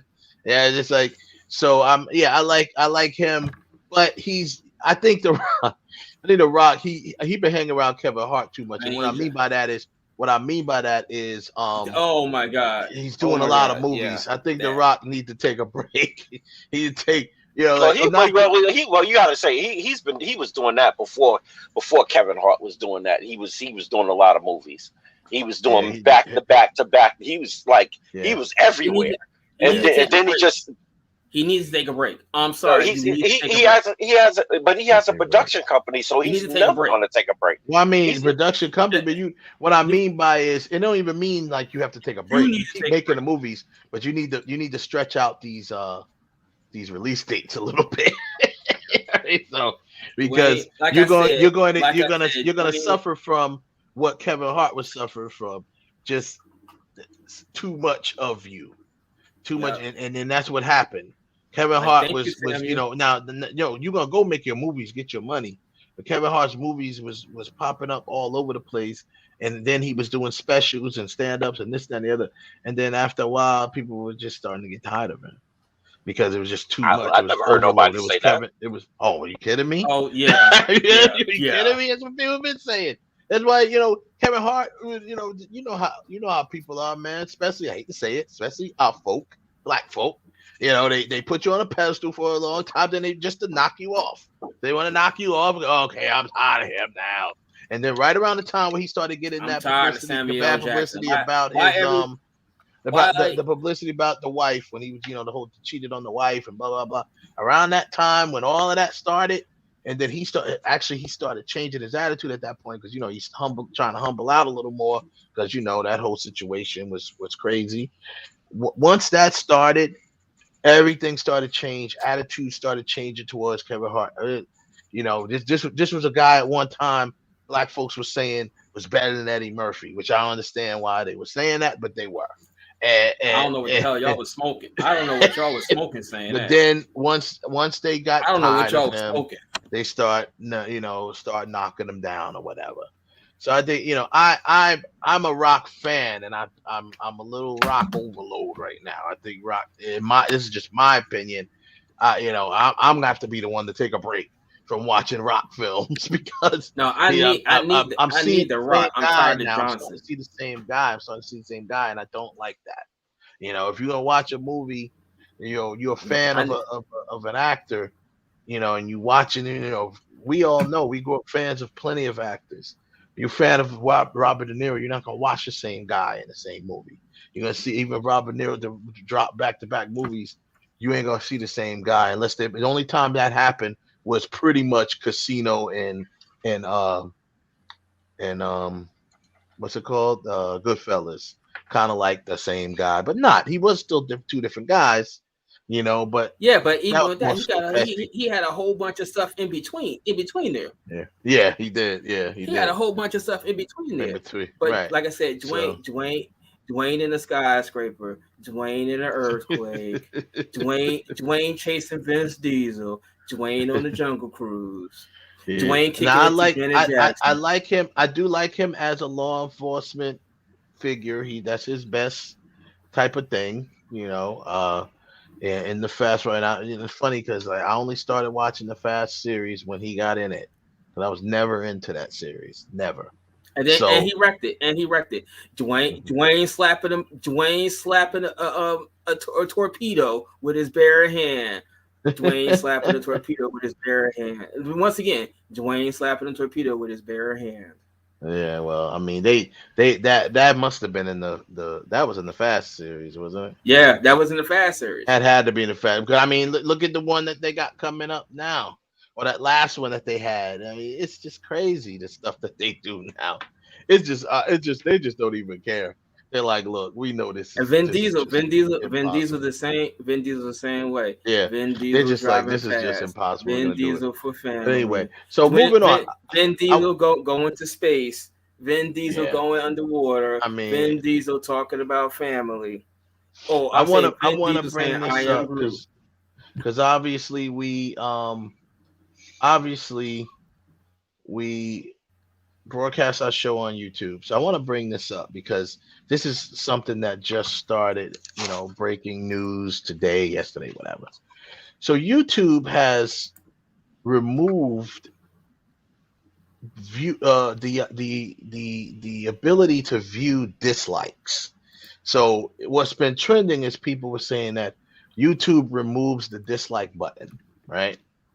And why it's trending, I don't know, but I've been discussing with certain people on social media and stuff like that, and I'm like, why do people? Why are people so fighting this for? Like, if you dislike this, pun intended, if you got a problem with this, you're just a hater, and you're just mad because you can't hate like you usually do. That's all that is. Who gives a crap? So now let me tell you what the advantage is for the dislike. For not, and first of all, let me clear this up. YouTube has not removed the dislike button. Yeah, it's still there. If you watch it, if you're looking at our show right now, you'll see the dislike button. It's right there. They have not removed it. What they removed was the counter of how many dislikes that you got. And I don't understand, why are people just complaining about it now? That counter's been going for a while. Nah, well, it's been going for not that long. But sound like this was more recent. Yeah, it's very recent. But here's the deal. Now, I think they may give you the option to, or at one time they were giving you the option to hide it, but now they just completely removed the counter. So here's the deal. Now, people, this is what someone said to me on social media. It's just hilarious. I said, if you have a problem with this, you are just a hater. And you just mad because you can't hate. Like, everyone can't see you hate. You can still say, I dislike this, but just click the dislike button. Right, but people can't see it. So that's a problem. So much for opinions. I said, what do you mean? No, you can still have your opinion. Opinion? Don't nobody know who the fuck you are because we don't give a goddamn. But here's the funny thing, Kev. Here's the funny thing that you mentioned that. No one knew who did the dislike before. That was my exactly. That's why I'm confused as that this is a thing. Because you could never see who the dislike was. This is the thing, dude. I literally sat and went back and forth. Well, wait. I gotta disagree. I got. You can see who the dislike is right now. A lot of people go on YouTube and they may just make their comment because all you gotta do is have a. But a comment and a dislike is two separate things. It's a comment. I'm sorry. I forget what I was saying. Yeah, right. Just the dislike button itself, you can't see who actually hit. You can't see you can't see that. And I'm glad you said that anyway, because that's a segue to my next point. Why this is good for YouTube creators, because it forces engagement. How do you think we get paid as YouTube creators? From engagement. Hitting a dislike button is not engaging. And it's nothing. It's just hating for the sake of hating. So if you got a critique, type it. I'm gonna make some money off that critique. Exactly. If you're gonna critique us, type it. Talk away. Engage. Tell me what's the problem. Tell me what's the problem. Tell me what's the problem. If you're gonna be a hater, just to say I don't like your face, type it. Because after you type it, I'm gonna delete it, and I still get the engagement. So that's fine. So I'm gonna tell you this. And this actually happened. A long time ago, me and China, we did these videos, right? And we did this one video where she's talking to the WWE universe, and this guy made this comment, and he was just like throwing her under a bus, saying, "How dare you? You're a whore," and all that. So I hit him back and said, "Is that how your mother raised you? Is that how you do?" So he went and he hit me. I said, "You know what, man? I'm sorry. That's not how my mother raised me. I was just following the mode. I was just having a good time. I apologize." And he made a video. I said, "I said I don't give a fuck about your apology. You was wrong. You was just hating the hating. You just saying something to say something." Well, most of the don't be that. It's called trolling. Yeah, that exactly. Very big trolling. The sad part is most of the dislikes that were hit with the dislike button are people that's just hating for the sake of hating. I mean, you can have a video about a child overcoming cancer, and there'll be at least one dislike. At least one dislike. At least one dislike. Now, come on. Listen, you know what? I can actually count on. Yeah, I can honestly count on my hands how many times I actually hit the dislike button. You know what I do? Every time I get on somebody's video, I actually physically have to remember to hit the like button just to give them support. I just click on the like button just to give them support. I mean, even if I don't agree, sometimes Grace be pissing me off. Sometimes, who's that other guy? The guy from Emergency Awesome. He pisses me off sometimes. But I never hit the dislike. I think I hit the dislike button on Grace once. I don't think I've ever hit the dislike button, because if I dislike it, I just move on. Move on, yeah. Right. I just don't watch it no more. Just don't watch it no more. Just don't watch it no more. That ends all of it. Like So the only people- time I'll hit a dislike button on the comments. Now, if I see a dumbass comment, I'm gonna hit the dislike button because it's a stupid comment. Right, on a comment. I'll definitely dislike a comment. I'll be like, what the hell is this stupidness you're saying? That's where the dislike and like should be coming into play.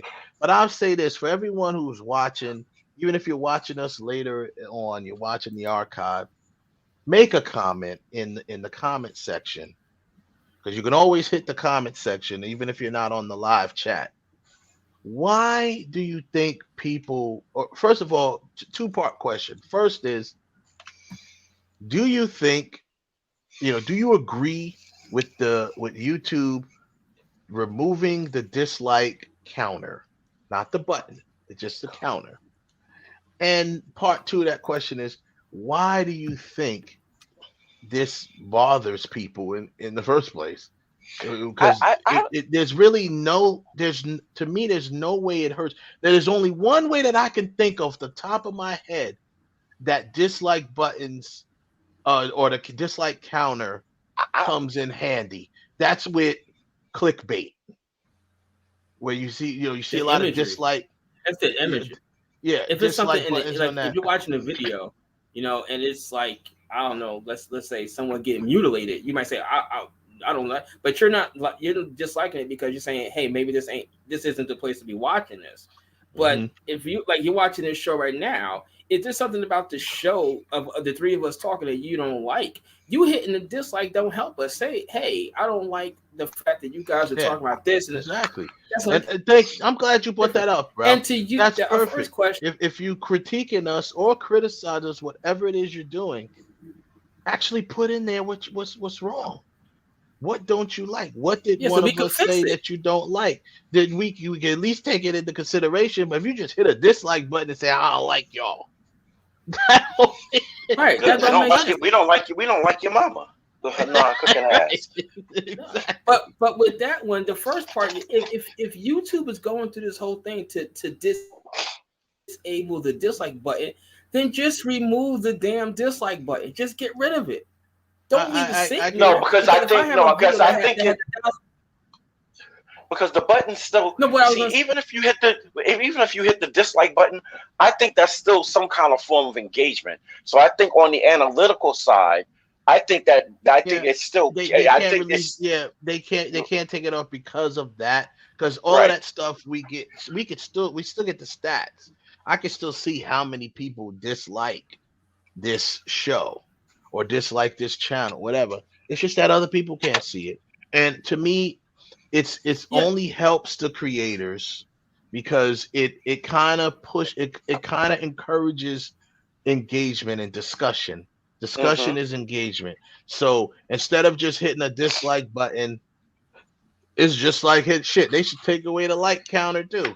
Because because even people who doing the likes, how many times do people just like it and don't engage? That happens all the time. These stupid idiots that they just put up their phone, nappy ass head, talk about hit that like button, hit that subscribe button, and so we can you're oh excuse me, I'm sorry. You learn some commentary, learn how to talk. I need to get my likes up. Come on, hit me up, and then leave a donation.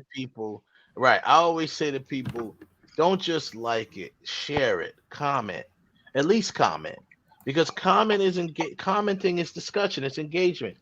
We might not even just we will more than likely answer you if you have an issue, or even if it's just an open statement. Yo, man, you guys, I don't like this part of the show. I don't like when y'all do this. Y'all talk over each other or whatever. Just whatever it is, that's fine. At least say it. But just hitting a dislike button does nothing for us. It does nothing for you. Because no one knows that you hit it. Yeah, because you just sit there on the other side of your screen. Ha! Take that. I disliked you. I care. Yeah. So get in line. Get in line. Exactly. I dislike you. I dislike you. I dislike you. So that's the thing. It discourages trolls. That's one good, another good thing, because it's just another thing is, once again, discouraging trolls and encouraging discussion works out better for you anyway, because what happens is, even if the trolls, they love to leave comments too, but they're engaging. Yeah. So unless it's something that really bothers you for whatever reason, let them go ahead and engage away. Hate away. Let them do them. Yeah, that's fine. You can talk all that blah, blah, blah, blah, blah. And if it's something that's really, really offensive to other people or something like that, then you can just remove it. You can hide the comment or delete it. And YouTube also, and I've done this quite a while. Most of the time, shout out to Heaven Hollywood. Most of the time I do it on, people responding to Heaven Hollywood videos. And, I block people sometimes. I put people on timeout. You can put them on timeout where they can't comment anymore. Timeout. Yeah, you can put them on timeout where it's just basically a certain amount of time that they can't comment. So that frustrates people too, when they really want to be talking ish and they can't comment.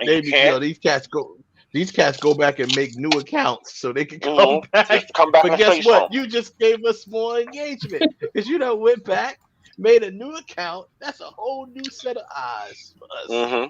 So come on and do that. So that's why. Yeah, thank you very much. So the fact that I'm just in an argument or a debate with somebody because the dislike button is no longer, the dislike counter is no longer visible, it really tells a lot about this country and this world. It really does. No, it does. I mean, you have nothing better to do but to be like, I don't like his stinking ass. First of all, you're looking at the screen. How you know his ass is stinking? I'm telling you right now, dude. I sat here and was going back and forth with this person that I will not name, but put him out there. Put him out there. Put him out there. No, because I ain't giving him no pub for him. No, he'll be trying to steal some of our subscribers. No, because then we need to send dislikes to him. We need to send some dislikes to him. Send a whole bunch of dislikes. I dislike you. I dislike. Yeah, but I'm gonna say comments. I dislike you because. Right. Yeah, we should start doing that. We should start verbally saying. We should start verbally saying, "I dislike you." And just start saying, "I dislike you." I dislike you. One of the comments, he says, "Oh, it's." So when I explained what I just explained on the show and said, "Hey, it's really because of the, it helps the creators." No, it doesn't help the creators. The creators voted against this. I said, I ain't read that nowhere. Who in their right mind would vote against that? That's stupid. I'm gonna be honest with you, and Wes, I'm gonna be honest with you. I'm gonna tell you why people. It's not. It's because nowadays people feel like probably used to saying they don't feel like dealing with the fallout because we're not supposed to offend anybody. We're not supposed to sit there and say, hey, your content sucks. We're not supposed to say, hey, I don't like the cut of your jib. Hey, I just don't like you because, as Kev said, your breath stink. We're always supposed to say, I like what you do. I like what you do. I like what you do. But no, I don't. No, I don't. Mm-hmm. But if you're going to as I'm saying, if you're going to disable that dislike button, matter of fact, hit YouTube. Here's an idea. If you're going to put the dislike button back up there, but when someone hit the dislike button, it should pop up where they should be able to make a comment. Right. So if you're going to say, I hit the dislike button, boom, you get a pop up saying, why don't you why you dislike? Why you dislike? Yeah, that's a great idea. That's a great idea. You want the dislike buttons back so much, or like I said, the button's not going nowhere. You want the comments back or the counter back so much, you should be forced to put a comment in why you dislike something. Exactly. And if you don't put a comment in, your dislike don't count. Sorry. Count. That's what it should be. That makes sense to me. You know what I mean? So the person that said to me, and when I said about, yes, it helps the creators. Oh, that's YouTube's excuses. they're rewording it to differently to make it make sense. But the majority of the creators have been against this. Why the hell would a creator be against this? Why would we even care, to be honest with you? Because it only helps us. It doesn't hurt us. It doesn't hurt us in no way, shape, or form. But I Wes, can't think of a way I got a that question. would hurt. I got a question. This guy that's getting an argument with you, does you work for YouTube? Because unless you work for YouTube, how you going to sit there and tell you what YouTube is thinking? Bro, you don't work for YouTube. You don't work for YouTube. And I don't even know if he's a creator or not. He probably not, because he's speaking. He's just saying most of the creators was whatever. And I said, this doesn't do anything. I never read that. And then he answers me. He says, "Oh, it's shady. That's all it is. It ain't for the creators. It is corporate shade. It is to protect corporates, especially news media, who are getting blasted by legit dislikes. It helps no one." I see. That guy must be a Trump supporter. He got to be a Trump supporter. He got to be. He got to be. That falls into the idea of fake news. It's fake news. It's fake news. I just want to tell you all out there, right? We done some really amazing things, some really great stuff, but this is all fake news. Fake news. Yeah. Don't believe it. It's fake news. Here's the deal. Regardless of this, what this person is saying, the bottom line is this: someone has to tell me or show me, how does this hurt any creator? Why would a creator be against this? I don't understand that. The only reason why a creator would be against this is because you're worrying about someone else's channel. Now, this person, which means you a hater, like I said from the beginning. Stop worrying about nobody else's channel. The only reason why you would, like I said, you'd be against this is if you were saying, "Oh, yeah, so now people can't see the dislikes from other people." Yo, dude, doesn't matter. It's based on what he just said about, because all of these media stations are getting blasted with dislikes. So what? You can still blast away, just ain't nobody gonna see it. And guess what? It's not much of a difference because nobody saw your particular dislike anyway. So how do we even know you did dislike it? I just wanted to bring that up because I just think this is so dumb. It's so dumb that people are actually having a problem with this. And it's the same person that go back and read their comments 15 times over. They write some bullshit and go back and keep going back to look and see, did anybody respond? Yeah, because if you don't respond, then they're all pissed off. I mean, I see some of the comments that come in with my brother stuff, boy. Whew. When those Nicki Minaj fans, those Barbs, start going in on him because they're just mad. They're just mad because whatever they're mad about. And he might have said something that they felt was not favorable to their favorite person or whatever the case may be. But I'm just like, some of the things that they say to him, I'm just like, no, I'm deleting. He don't do it. I'll be the one do it. I'm like, no, I'm deleting you. I'm deleting your comment. I'm deleting your comment and I'm blocking you. You know what? That's one subscriber that I don't need to have. Goodbye. You are the weakest link. Boom. So I do it all the time. Because you know what? We'll come back and have 20 more subscribers behind that. So I'm not worried about that. I'm not trying to sit here and have people verbally abuse other people on this channel, other people on our message boards. People are verbally abusing each other. I'm not standing for it, because guess what?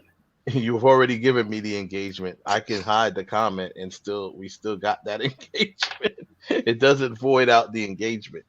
So that's what it is. So I'm letting y'all know right now, if you ready to be on the hate train and you just want to jump on and start and start hating, Train. your comment will be hidden. Come on aboard. Yeah. Join in Yeah. on the hate train. Hate train. Get on board. Yeah, that's it.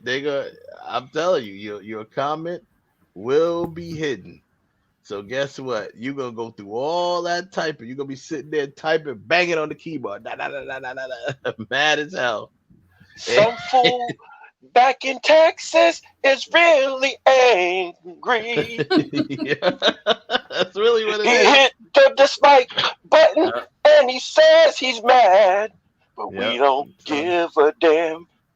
That's for sure. We don't give a damn. So, I brought this up. We're going to talk a little bit of movie news real quick. What was I saying? Oh, yeah. We talked about it's just very simple. This is a very easy one. We talked about this off. I think we did it in the messenger. For some strange reason, HBO Max censored the Birds of Prey R-rated version of the movie. Obviously, in the movies, it was R-rated. I guess it was just R-rated for profanity and violence. I guess because there was no nudity or nothing like that. There were comments in there.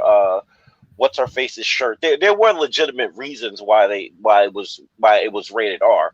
But the main reason why it was edited. What did her shirt say? It's something about balls. It was something. I shaved my balls. Had to do with I shaved my balls for this. Yeah. Yeah. Okay. Shaved my balls for this. So they blurred it out. Yeah. But I think they mainly did it is because it's scheduled to come up on TNT. So that was the main reason for the edit. But for some reason, HBO Max took that version. Took that version and put it up. I think it was just a mistake that happened. I do too. That's what I'm glad you brought that up because that was going to be one of my questions. I'm saying, do y'all think that this could have been a mistake that they did this? It sounds like a mistake. Yeah, I'm just like, this is a little weird to me. Another thing I wanted to bring up was the J.K. Simmons is going to be appearing as Jim Gordon in the Batgirl on HBO. Mm-hmm. So does that mean this takes place in the Snyderverse?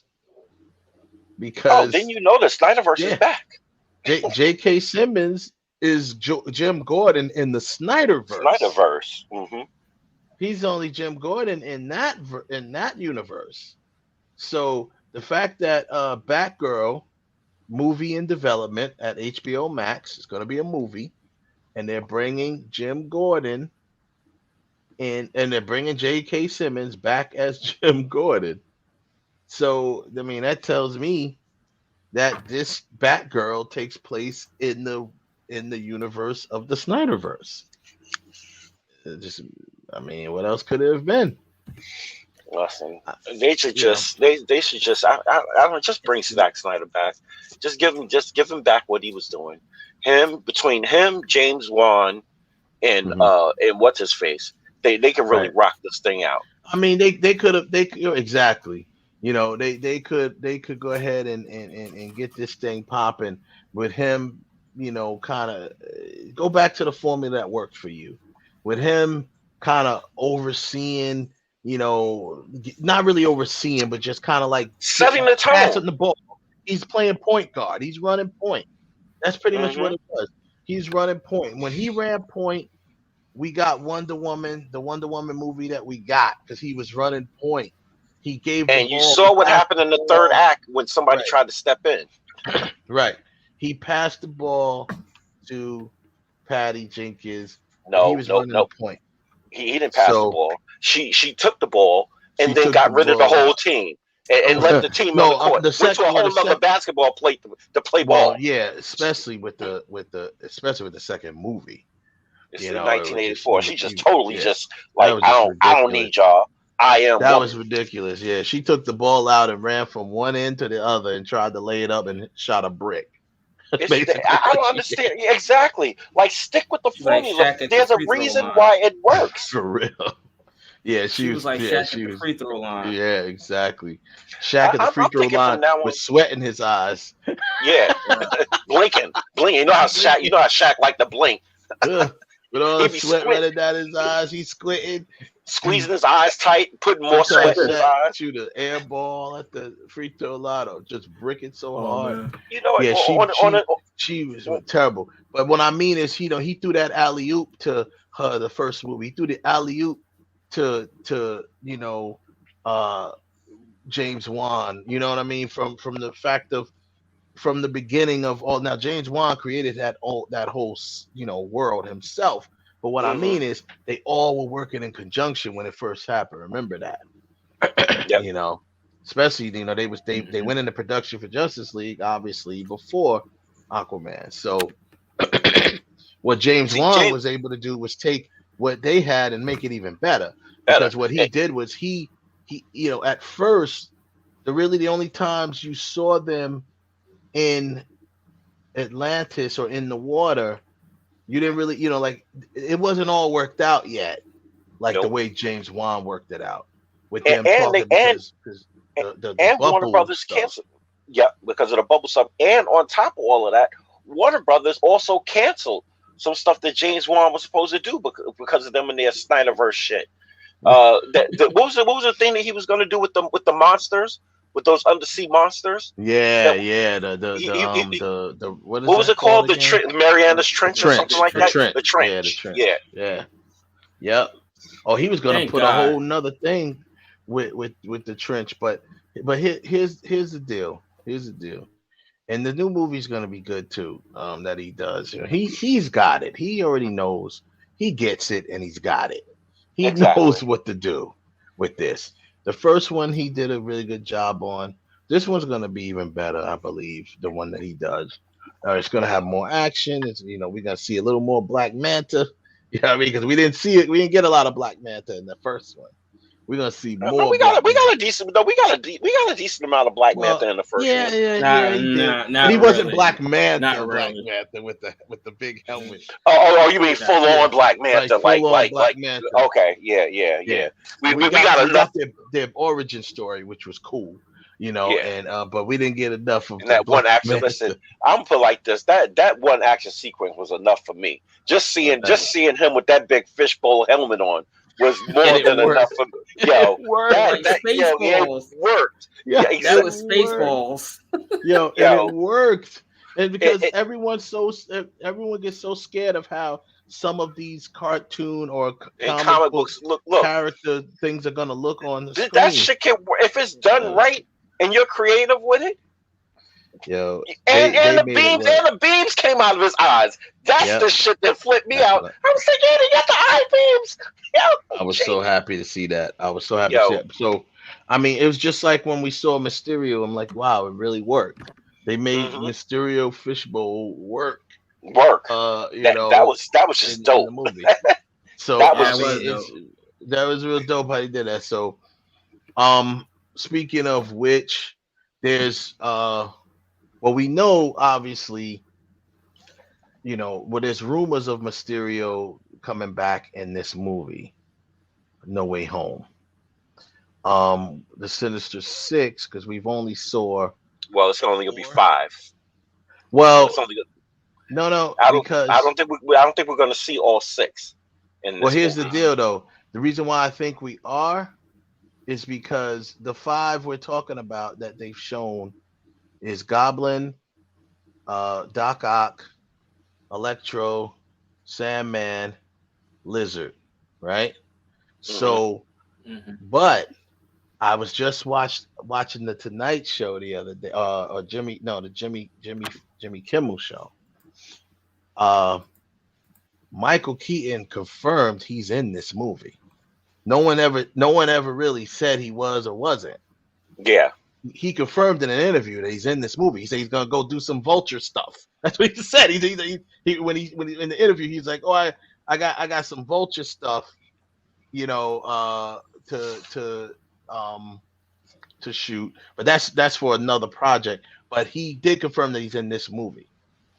It's probably an end credit scene. I'm gonna say No, it's an end credit scene. it might And be it's an setting up Morbius. It's probably setting up Morbius.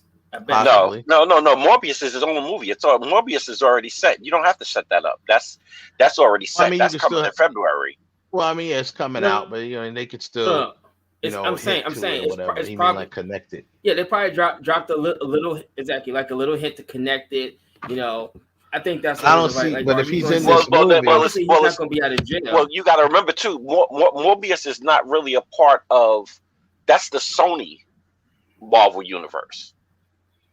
So we're not sure. Know how that's. We're not sure yet because by the time Morbius comes out, we're not sure yet because we already know with Let There Be Carnage that the worlds collided, the universes collided. Yep. So by the time Morbius comes out, it may be considered part of it. Who knows who's coming through at the end of this movie? Oh, I forgot about that. I forgot about you know, and I forgot about Blade. So Morbius, depending on how good this Morbius movie does, they may pull it in to be a part of the Blade series. Yeah. As far as like the Midnight Suns or something like that. Something like that. Well, not that. But the fact that Venom is going into the MCU because they putting that link into Venom where you see Spider-Man, you see him. Yeah. They brought him into what I'm saying. And into the universe. And then in the Morbius trailer, you see him saying, I'm Venom, and then you see Keaton in that movie. That's what I'm saying. I think it's just going to be like a branch, but eventually I think that's part of the idea to switch everybody over, at least as Marvel's go, to put everything into the Marvel universe and no longer have the Sony movies are still going to be Sony. They're still going to be Sony, but Sony's already confirmed. Like I said, even with the Spider-Man thing, what they said was there is 3 more Marvel-produced Spider-Man projects. That's all they said. Right? Yeah, Spider-Man projects, movies, whatever that's involved with Spider-Man. They didn't confirm whatever. I think shout out to AJ Perez. I think he did tell me that they did confirm that Holland's coming back for at least a couple of. Yeah, he's coming back. He's coming back for them. He said he only wants to do the Marvel Spider-Man films. He don't really want to do the Sony. Honestly, what they're gonna do with this, Kev, is this movie might actually revive a lot of things. It may give Garfield another chance if he wants it to make a Spider-Man movie because he only got 2. See, Maguire, I can see that I can see Tobey Maguire saying, I'm good. You know what I mean? So I can see him saying that he got 3 movies. Yeah. He's older now. I can see him saying, I'm good. But Garfield still has an opportunity to make, I'm telling you right now, I'm speaking as if I know that they're in the movie because I know that they're in the movie. So if they're not in the movie and I'm just completely wrong about that, then I'll be baffled. Like I said, that would be the spoiler alert for me that they're not in the movie. So a lot of things can come of this, and we don't know what is open up, who is what type of what's going to be running wild. We don't know. So I got a question. I got a question. Since they're saying all these worlds are colliding, right? And you see, well, first of all, I don't really know that that's Thomas Church or the guy that plays Sandman in the Maguire movie. That's really him. That could be someone else playing Sandman. But what do you think about the possibility of seeing Kristen Dunst pop up in this movie? I mean, it's possible. I mean, she hasn't said anything, but nothing, they really can anyway. I don't think she is based on certain interviews that I saw. Or Franco. With her. She says she'd like to. I could see him popping up too, James Franco. I did go confirm that that other Goblin was still Norman Osborn in a different Goblin outfit. Oh, okay. So it wasn't a separate Goblin. It wasn't, New Goblin or Hobgoblin. It was none of that. It was still Norman Osborn, but I guess he had made some advances. Because what's happened is this: if you look closely at what I was looking at and studying, he had got his hands on some Stark tech, just like how Octavius. Well, all of them got their somehow- hands on Stark. Right. All of them got their hands on Stark tech. Stark tech.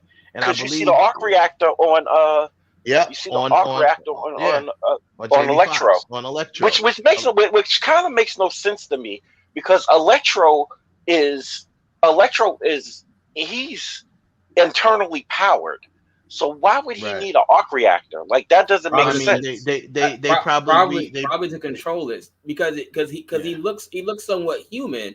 Whereas in the Garfield one, he was basically electric. So maybe the arc reactor can control the flow of electricity to his body. That's into his body, so that he can retake an actual human form. Yeah, very possible. That's what I can see that makes sense. That would definitely be able to do it. So he has that, and you got I believe when you see that second time you see the Goblin, he's got some Stark tech on his glider and stuff like that, and so they done re-up to fight the Spider-Man. But I think, hey man, I don't see if Keaton already confirmed he's in the movie, I don't see why waste the whole moniker of Sinister Six and not have 6 villains. I mean, it just doesn't make sense to me. It's like, oh, we know it's the Sinister Six, but we only see 5 of them. Right? They only showed us 5 of them. Well, wait a minute. Remember, Tom Holland said what we saw in this trailer is the tip of the iceberg. I got another question. I thought that one of the villains in the Sinister Six was the character Rhino. No, he's not a real Sinister Six. The Sinister Six lineup changed through the years. He might have been in one of them, but I don't want to see that. That Rhino was terrible. That was garbage. I don't want to see that. First of all, it was trash. First of all, the Rhino is a character historically that Spider-Man bodies like really quick. That's number one. Historically, through the comic books, the Rhino has never really bothered Spider-Man. The Rhino, the Shocker, these guys are bums. They're bums. Spider-Man has taken them out very quickly. The people that's historically given Spider-Man real issues are the people that's in this movie. With the exception of the Scorpion. Scorpion is giving Spider-Man some problems. Scorpion's not in the movie, but he's giving Spider-Man a lot of problems. But he's the only one who's not like, he hasn't really. They mentioned the guy, and he's not in the movie. They mention him, but he's not in. They mentioned him, and he showed up at the end credit scene in one of the other movies. But anyway, what about this guy Craven the Hunter? Because I'm right. Craven the Hunter is a legit Sinister Six villain. Now, they had casted a long time ago. They were talking about they had casted someone to play Craven, but I don't know if he made this film. But all I know is this: I'm not trying to hype myself up.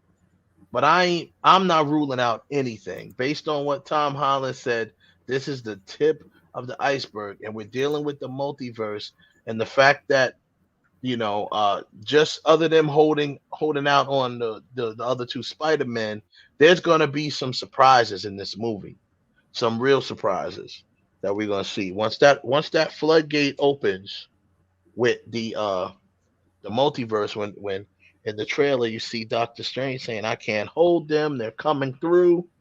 Who's they? Who are you talking about?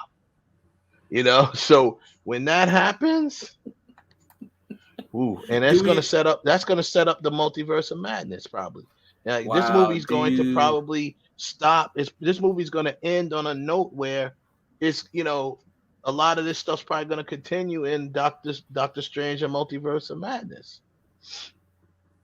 You I know, want to see Wolverine show up. I'm saying because possible he could show up in the multiverse of madness. You never know. Because Wanda's in that one, and she is a mutant. You know, they haven't mentioned it yet, but they, you know, I heard this rumor. Then it was rumor that supposedly in this one you were going to get an appearance from Jessica Alba as Sue Storm because it's New York. That Sue Storm and Mr. Fantastic, and I even heard that Johnny Storm, Chris Evans was going to reprise Johnny Storm. Now I know that would be funny. That would be funny.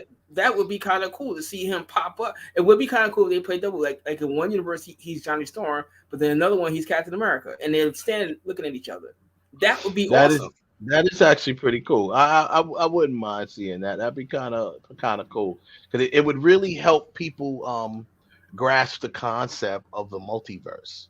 Because understand it to be like, oh man, this is really, they're literally crossing over different universes, and you know, in a whole nother universe, he was Johnny Storm. You know, it would be cool. It'd be cool, but I don't know if we're gonna get all that in this one. It's possible. Anything's possible with the multiverse, and whatever. So far, the only movies that we are confirmed are going with the multiverse arc or multiverse story is this and Doctor Strange and Multiverse of Madness. Now we also confirmed that Venom has crossed over in part of the multiverse by his end credit scene. So going forward, is Sony planning on doing their movies going forward multiverse movies? We don't know. It's possible. But I can tell you what I will expect in this movie is definitely Tobey Maguire and Andrew Garfield for sure. But villain wise going forward, I'm expecting Michael Keaton to make an appearance, and I think it's going to be more than an end credit scene. I think because he's in jail right now, right, or something like that. Exactly, he's still in jail. So he's still in jail. So what's the point of doing another end credit scene with him in jail? Or maybe he might have a small role in the formation of this statistic. You know, who knows? Because every single one of the Sinister Six pretty much knows who Spider-Man is. They know that Spider-Man is Peter Parker. Because when you think about it, Norman Osborn knows that Spider-Man is Peter Parker. Doc Ock knows Spider-Man's Peter Parker. The Lizard knows that Spider-Man is Peter Parker. The only one who may not know is Sandman. No, Sandman knows that. He knows Sandman that. knows as well. Yeah, in the third movie, Spider-Man he takes his mask off, and he's saying that he's giving the whole thing about what happened and how he killed his uncle. Now, granted, he may recognize the face and may not know that the face he's talking to is Peter Parker. That he may not know, but he knows the face. Right, but he knows the face. Right. And I'm not sure about Electro. I don't know if Electro saw him as well. But we know that the Vulture knows he's Peter Parker. Yeah. The Vulture knows this world's Peter Parker. He knows Tom Holland's Peter Parker. He's the only one out of these villains that actually knows Tom Holland's Peter Parker, because the rest of them are from the multiverse. So that's another reason why. And Mysterio knows who he is. Well, Mysterio, of course, yeah. If Mysterio's in the film, right? So if he's in the film, he would know. So that's what I mean. We have villains that represent the other Spider-Man, but we don't have any villain that represents this Spider-Man, and that's why I think we already know he's already confirmed he's in the film. But I think he'll have a little bigger role, you know, somehow or another. I don't know. Maybe they break him out. Who knows? Maybe they break up all of them villains in the same town at one time. I think they can break people out of jail, out of prison. Probably they so. break them out, hand them his wings. You know, I think we'll see it. Michael Keaton's a great interview, by the way. I love him, man. He's just like, That dude has been doing so much. It's like he goes and do the Batman stuff, and he made a comment about how he didn't go into detail. That's what I like. But he's very not subliminal, but he's vague in his comments, but you can get what he's saying. You can read between the lines. He basically made a comment in his interview that I guess he basically just confirmed that, when he was first announced to play Batman, there was a lot of people doubting and heckling, and there was a lot of haters on that. They were like, Michael Keaton, Beetlejuice is gonna play Batman, Mr. Mob, Mr. Bob, what? Johnny Dangerously, he's playing, yeah, whatever the hell his name was in that movie, yeah, and he was just like, hey, that's the first thing that I think any actor, like, it has to sink in, because to be honest with you, almost every actor except Christian Bale, no one really had any like early complaints about Christian Bale playing Batman.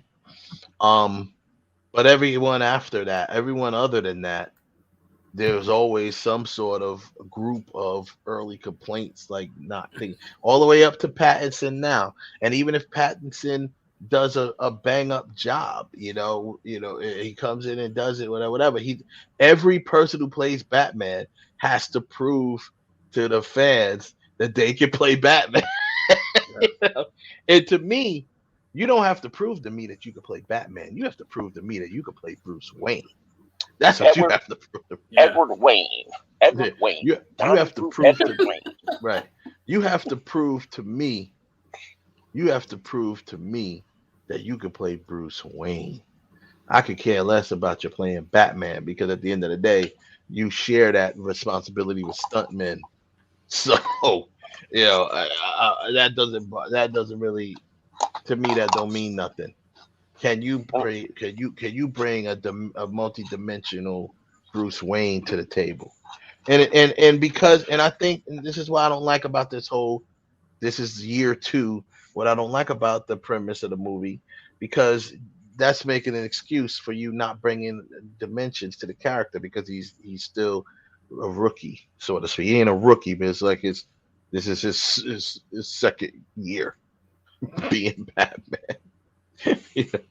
So it's like, so if that's the case, it's like, now obviously it's a different, it's a different universe from the Dark Knight trilogy. That's what I'm saying. Like, we already kind of seen the beginnings of Batman, so this is not the very beginning. He's already Batman, but he's still green. He's still a little green around the edges, or whatever you want to call it. He's still a little new with it, or whatever. And I'm not sure if I'm really into that, but that's who they couldn't do Ben Affleck's style of Batman with Robert Pattinson. He's not old enough. You know what I'm saying? So they had to do something else. And once they decided they're gonna cast him, or they wrote the story first, but once they decided they were gonna go that route with the story, they're like, okay, we gotta cast somebody who's younger than Ben Affleck. It's got to be somebody who's young enough to play, whatever. But I'm just like, we'll see. Trailer's good. Trailer looks awesome. He looks scary. Trailer looks good. But once again, the trailer does not show him much as Bruce Wayne, and that's what I'm interested in seeing. And I don't know. I don't have a lot of confidence in it. He's gonna have to prove me wrong. Just like Ben Affleck had to prove people wrong that was naysayers to him. I never doubted Ben Affleck. I always knew his acting ability was there, but he had to prove a lot of people wrong. And there's still people to this day that still want to hang on to that and say that Ben Affleck was not one of the best, if not the best, Bruce Waynes that was on there. I'm on record. I said when they said that, I was like, no, not Ben Affleck. Did he change my mind? Yeah. So he had to prove it, and they all had to do it except Christian Bale for some reason. Like That they all had I know to. why. I know why Christian Bale because if you saw American Psycho, you could see him playing Bruce Batman. Because I mean, serious. Because if you see American Psycho in the daytime when he's a stockbroker, that's Bruce Wayne. But when you see him at night when he's killing people, that was Batman. So you kind of yeah.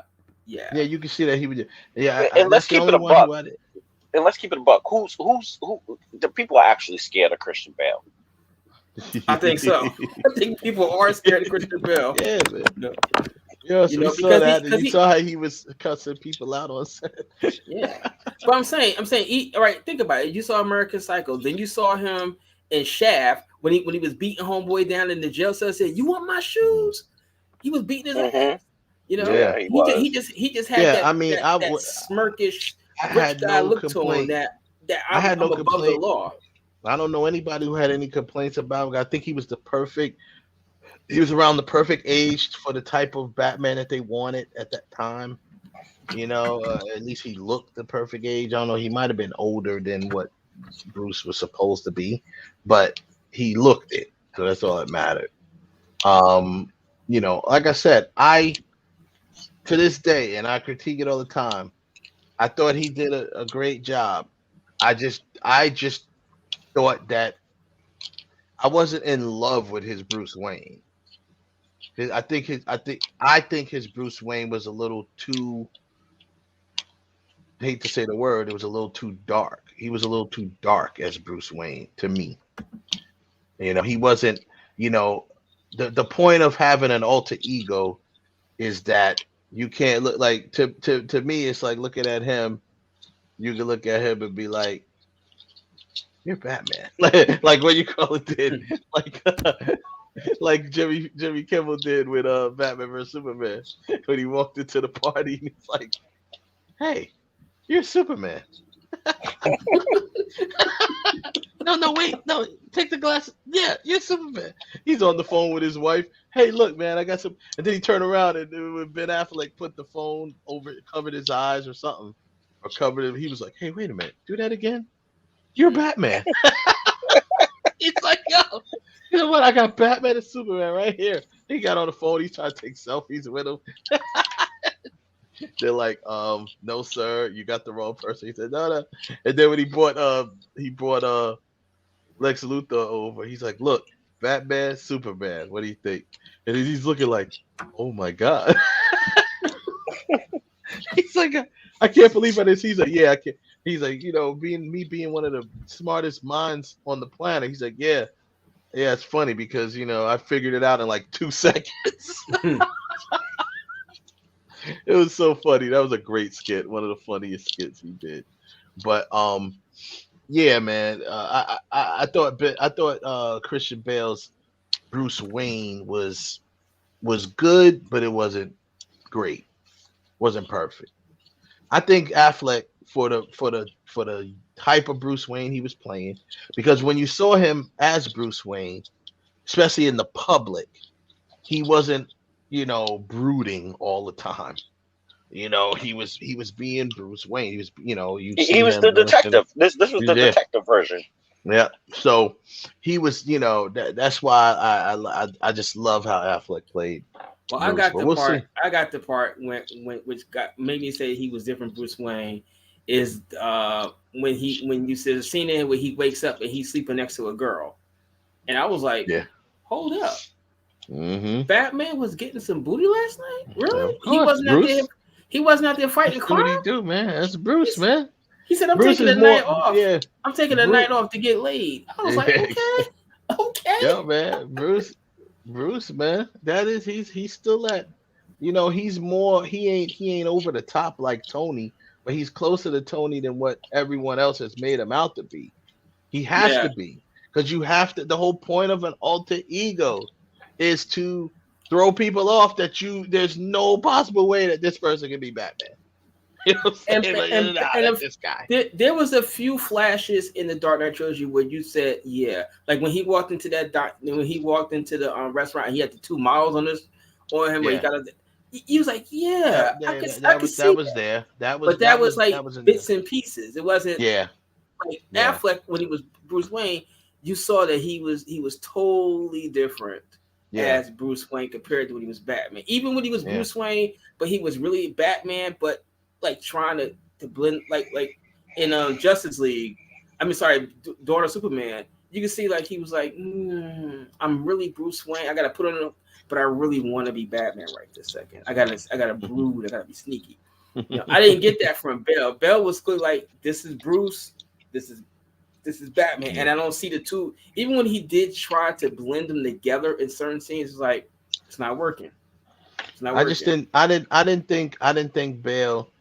I didn't think he hit Bruce Wayne out of the park. He did a good job, but I think he got better. Did he get better as he went along? Maybe.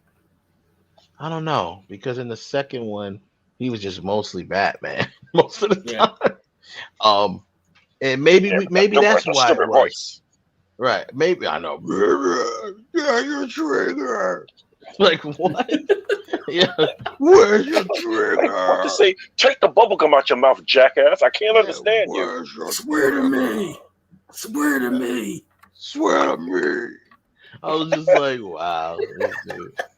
He was worse than Bane. I know.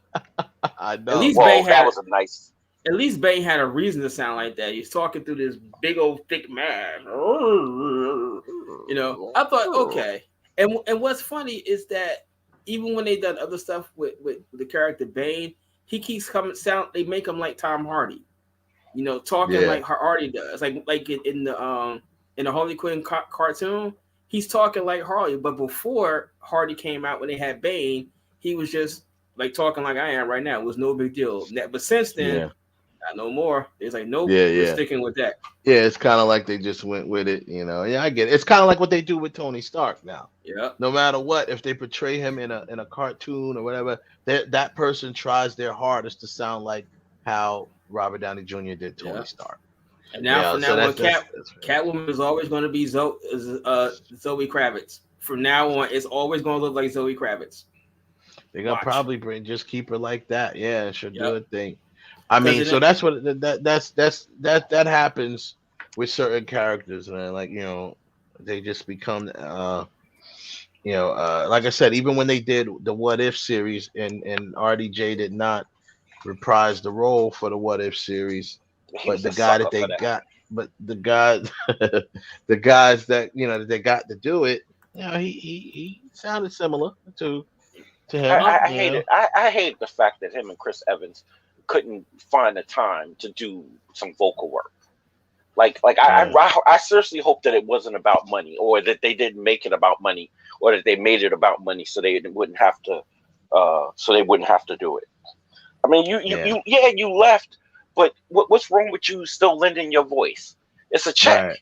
Right. It is a check, yeah. Well, you know, Chadwick wasn't above that. Rest in peace. Nope. Chadwick Boseman, and the rest of them. Give credit to the rest of them too. You know, Chris Hemsworth. I'm going to make a prediction. I'm going to make a prediction. I think somewhere down the line, Downey is going to come back in Tony Stark in some way, shape, or form. You're going to hear his voice or see his image again in a Marvel movie. Somewhere, if it is, it'll definitely be a cameo. That's all it's going to be. Or something like that. He's already said that he's done with the role. He says nowhere else he can take it. He said there's nothing else he can do for that role. Well, actually, there is some place where they can take it, because now they're doing the Kang story. Well, yeah, I mean, there's story that they could take it, but I guess he feels what he brings to the role, he can't bring nothing else to it. He feel that he's brought everything he can to that role. So that's his reason for that. I'll go with that one. However, you can always change the story up, right? Yeah. But however, you like, especially doing it, you certainly could pop up in a cameo. That's not you get into a suit and doing the CGI and all that. You just standing there, just in a cameo, like at a business meeting or something. Somewhere down the line, when they keep going back and forth in time, somewhere down the line, you're going to reappear in it just as a glorified cameo. It's going to take you half hour and going to give you $10 million for 10 seconds of film. You're going to do it. Sorry. Sorry. At the end of the day, money always talks. Money always talks. Well, $10 million for 10 seconds, I'm in.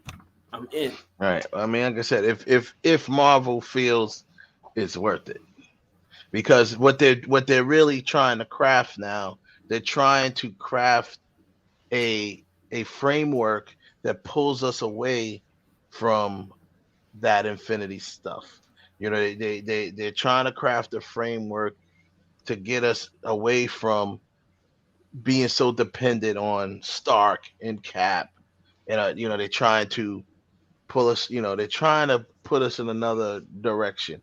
Um, Bottom line is, you know, Spider-Man is going to step to the forefront of this. It's just that's just the way it's going to be. Spider-Man's going to be in the forefront. It was going to be Black Panther. They're going to do something else now with it. We'll see how they you know, double back.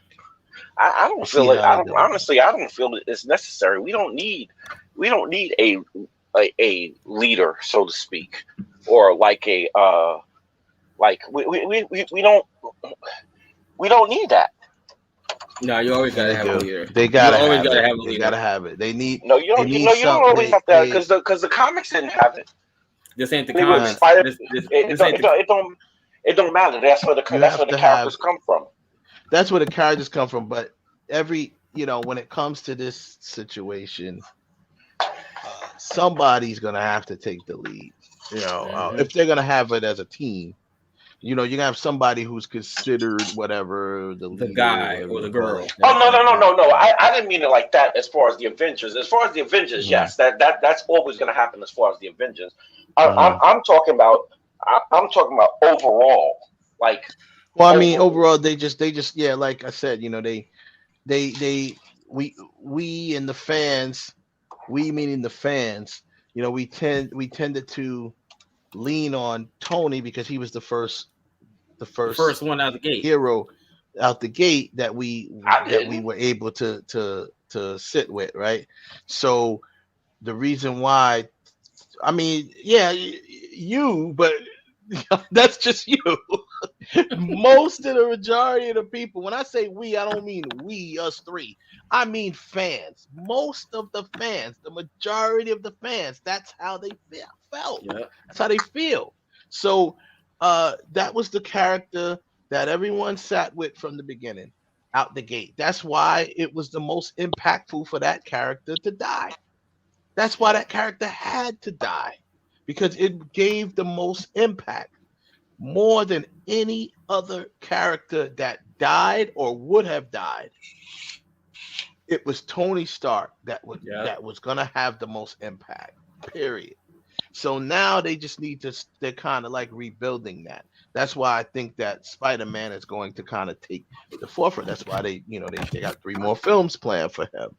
You know, because he's going to be that centerpiece character that they're always going to go back to eventually.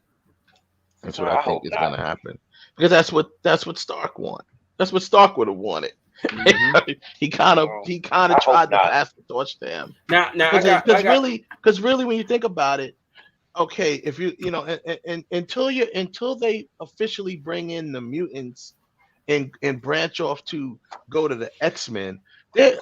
Let's keep it 100. And other than the Fantastic Four, the first family, the only, you know, when you're talking about teams and things like that, that's all people really ever care about. It's Avengers or X-Men. It's it. You know, Fantastic Four, you know, yes, Fantastic Four, they're the first family, but even in the comic books, Fantastic Four became, you know, like the third team that people cared about. Mm-hmm. People cared about the X-Men. They cared about the Avengers. But people cared about individual characters too. People cared about Spider-Man. Yeah, that wasn't on the team. People cared about Black Panther and Blade. And Spider-Man. And if even if you be true to, not even just be true to comics, but if you go from if you take it from the what's the word? The temperature of the comics, Spider-Man has been and probably always will be one of the most popular characters in Marvel Comics. So all it the would make comics. sense, right? It would make sense for him to take the lead, to be that forefront character. He's going to be the one that probably brings the Avengers back together. When we have an Avengers movie, they're going to assemble around Spider-Man. That's what's going to happen the next time around. I hope not. They're trying to bring in, Captain Marvel will be involved. They were going to do it with T'Challa. They were going to do it with T'Challa, but what the next time around that we see an Avengers assemble, it's gonna be rallied behind Spider-Man, whether he wants to be or not. Peter's not the type that wants to take the lead, but he is the type that leads by example, and he is the type that will accidentally kind of be the leader anyway, because his heart, his spirit, and everything, he leads by example. So he will kind of be that leader. He's going to always be that leader that's not the leader, so to speak. And more of a lead by example type of guy. But when it comes to characters, everyone, if it's 10 years from now and we need some, they're doing another, a big team up movie that involves the Avengers or anything like that, Spider-Man's going to be at the center of it. Yep. That's just the way it's going to be. And people need that. People need it. These fans, they need someone to guide you. That's why it's called the hero's journey, right?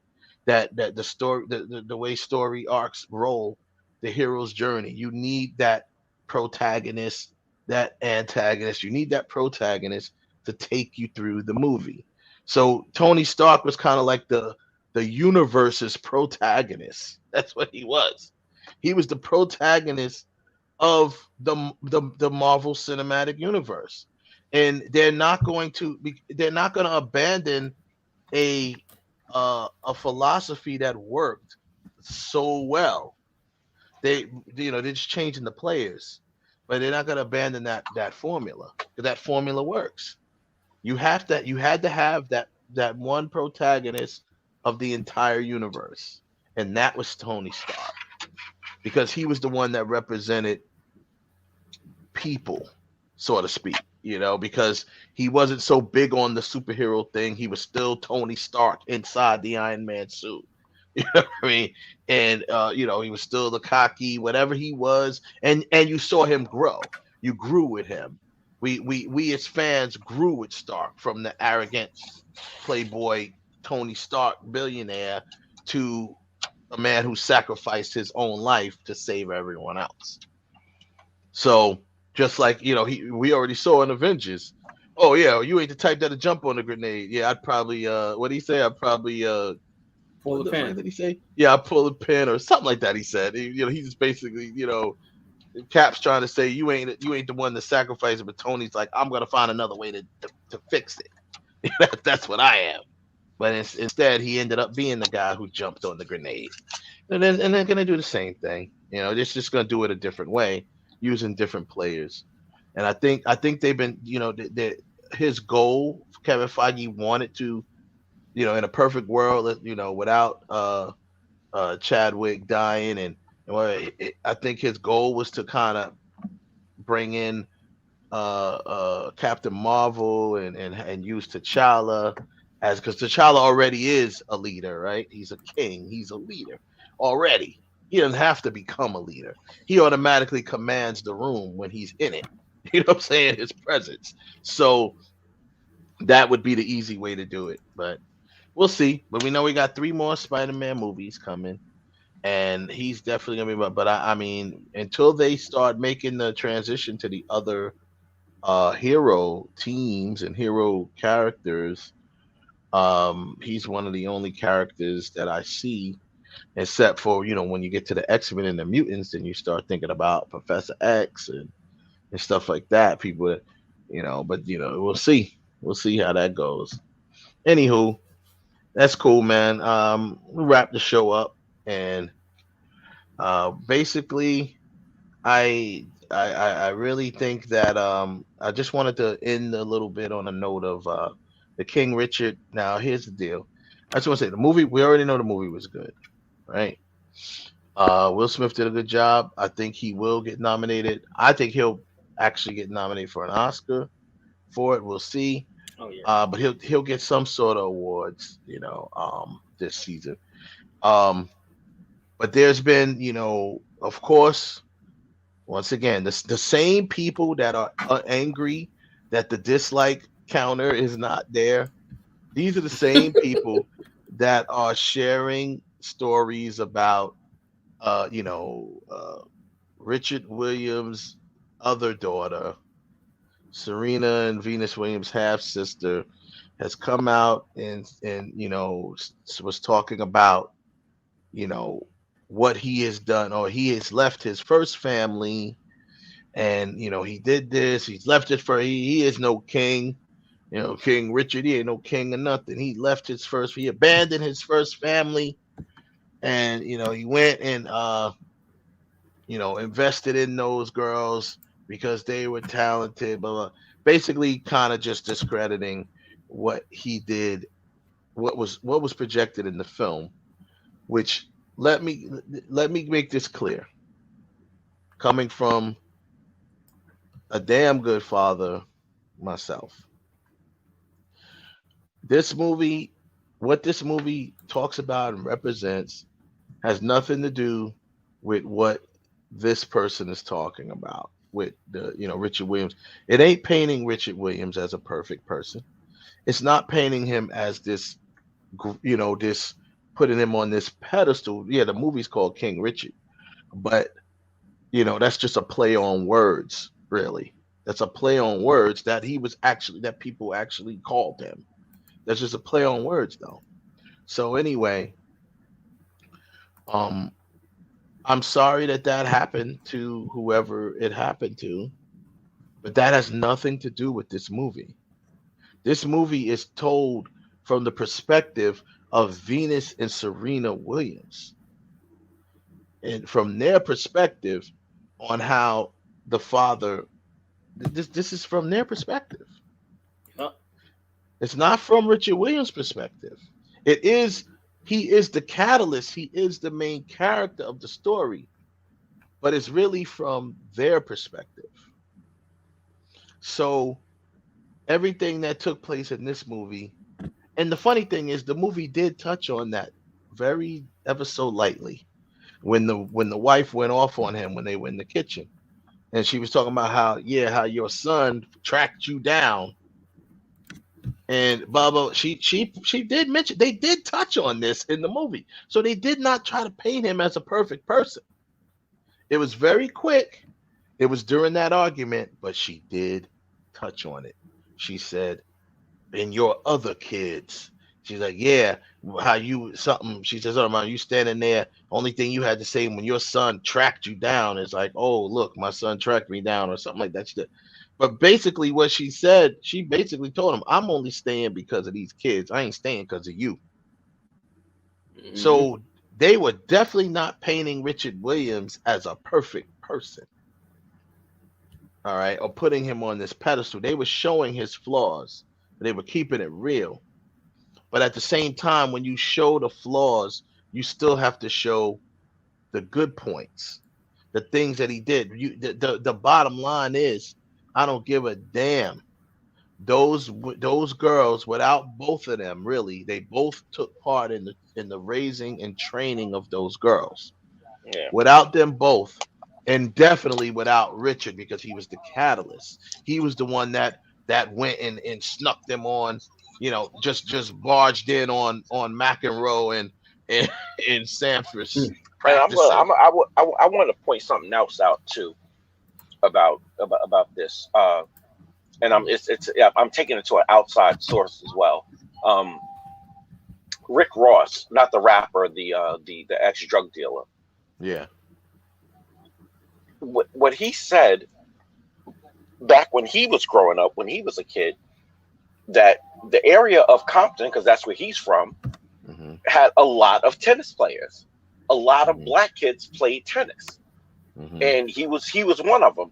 And he even said the only reason why he didn't go pro or to go any further is because he didn't have the money to continue on. So what that showed me was was there were a lot of black kids in that area that played tennis, but Richard was just the one parent, him and his wife, that was like, well, you know what, this is what the kids like, we like tennis, and guess what you gonna do? Well, yeah, this is what you want to do. He was the one that took it to the next level. He knew, just like everyone else knew, like what everyone says, you cannot do this. This is a very expensive sport to train. Yeah. So how are they going to get proper training without the money? Well, because he did what he did.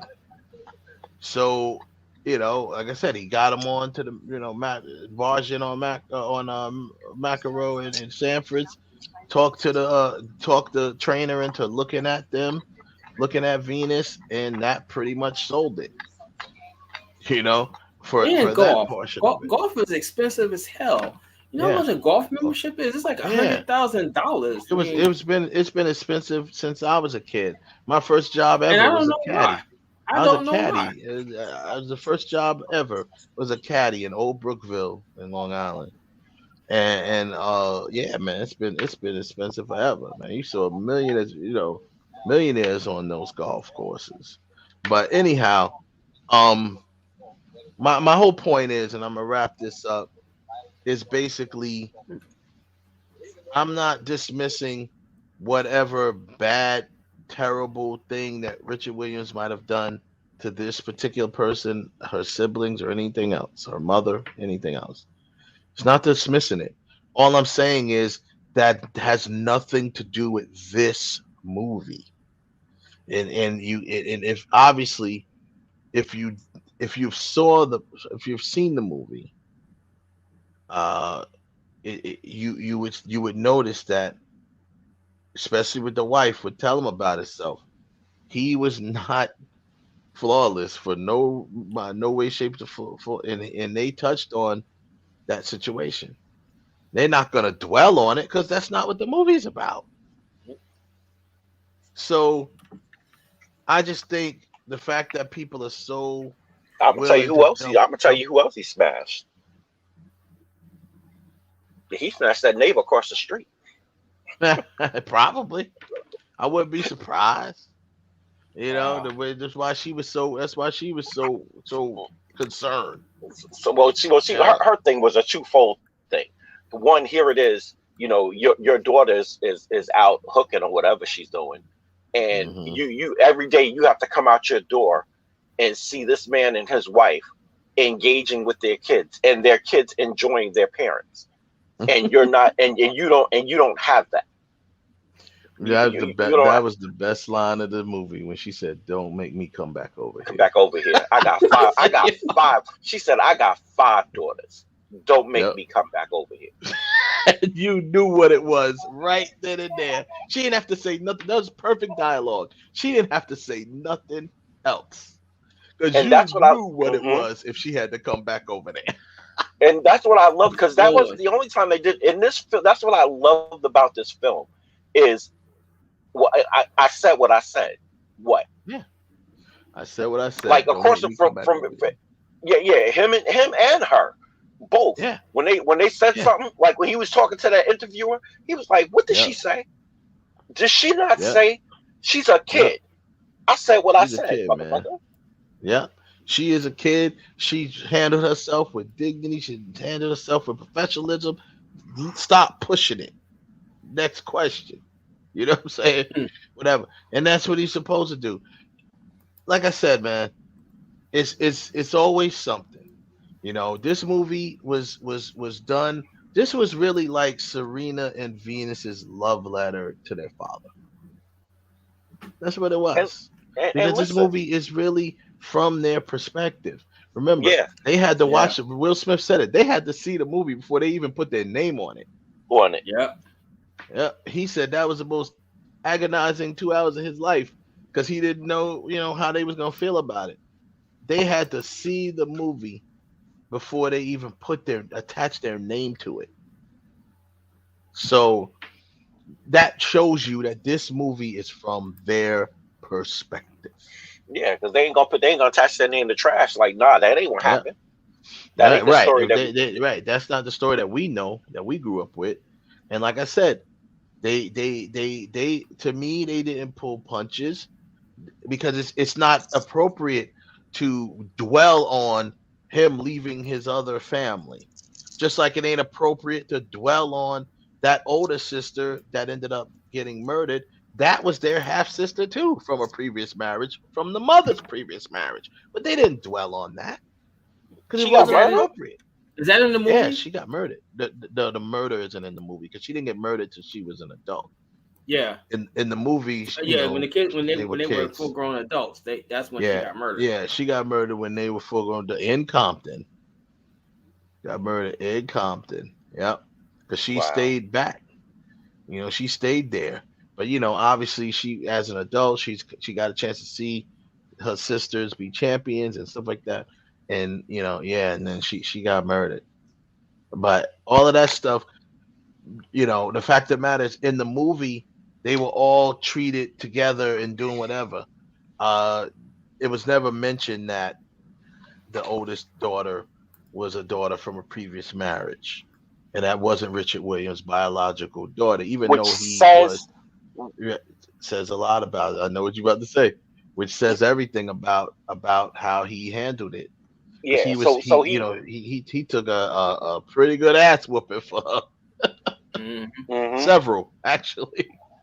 Yeah, and that's the other thing too. They cleaned that up because there's no statute of limitations on murder.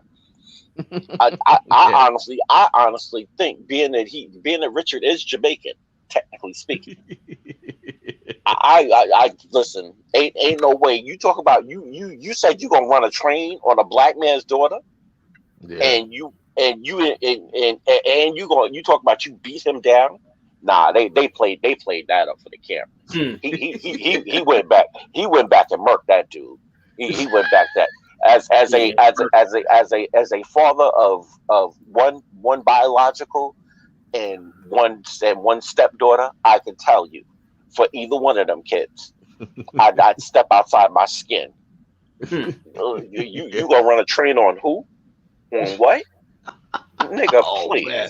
That was one of the wow. Yo, I cringed at that line. Oh my God, because I almost blacked out. Like, yo, what I would do if someone said that to me. Oh my God. Yo, listen. I've been trying to get in shape. I'd be in shape from all them push-ups I'd be doing because I'm sitting down somewhere upstate. That's man, for sure. Listen, Nigga, ain't I'm no sorry, fucking man. way. I don't give a fuck how big a nigga is. Excuse my language. How many niggas is out there? Exactly. Yo, listen, I'm telling you, this day is going down there. They gonna talk about this. Cause yo, I'm gonna get beat. But guess what? Your grandpa, what's that scar from? We don't talk about that. We'll talk about that. A couple of them gonna have that. Exactly. Sure. Yo, when he said that, man, I was laying down when I was watching it. He said, we gonna run a train. Well, I sat up straight like, I said, what? Like, Richard, you better. And his reaction was the perfect reaction. Yeah, he clocked him over the head with that tennis racket. Clocked it. What? And they just start beating on him. They jumped him. They beat him. Yo, they smoked this man. Smoked this old fool. I'm sitting there like, yo, man, let me tell you. But anyhow, I just wanted to bring that point up. I'm not dismissing this woman's claims, complaints, or anything. I think that's terrible if that had happened to her. But that does not have nothing to do with this movie. It has nothing to do with this movie.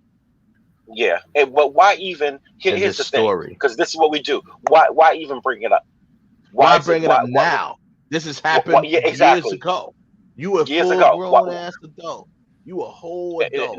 Why are you now bringing it up? So because now that the limelight is on him and it's showing a black man in a positive light.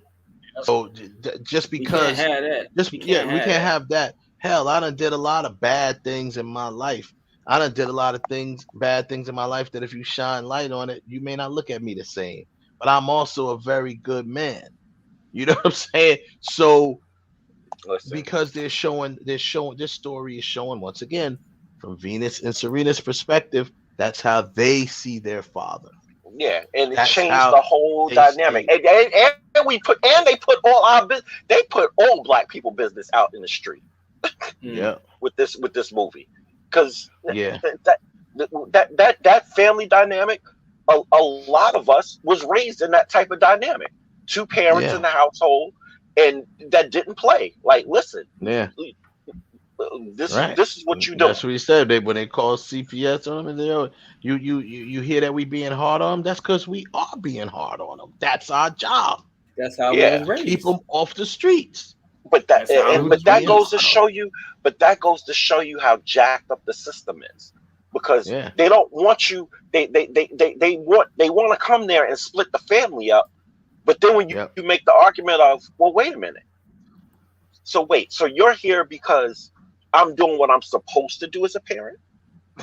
I'm supposed to be hard on them. I'm supposed to teach them so that way you ain't got to come say nothing to them, and you ain't got to come say nothing. That's why they was quiet and was standing there looking like. That's why they was quiet. Exactly.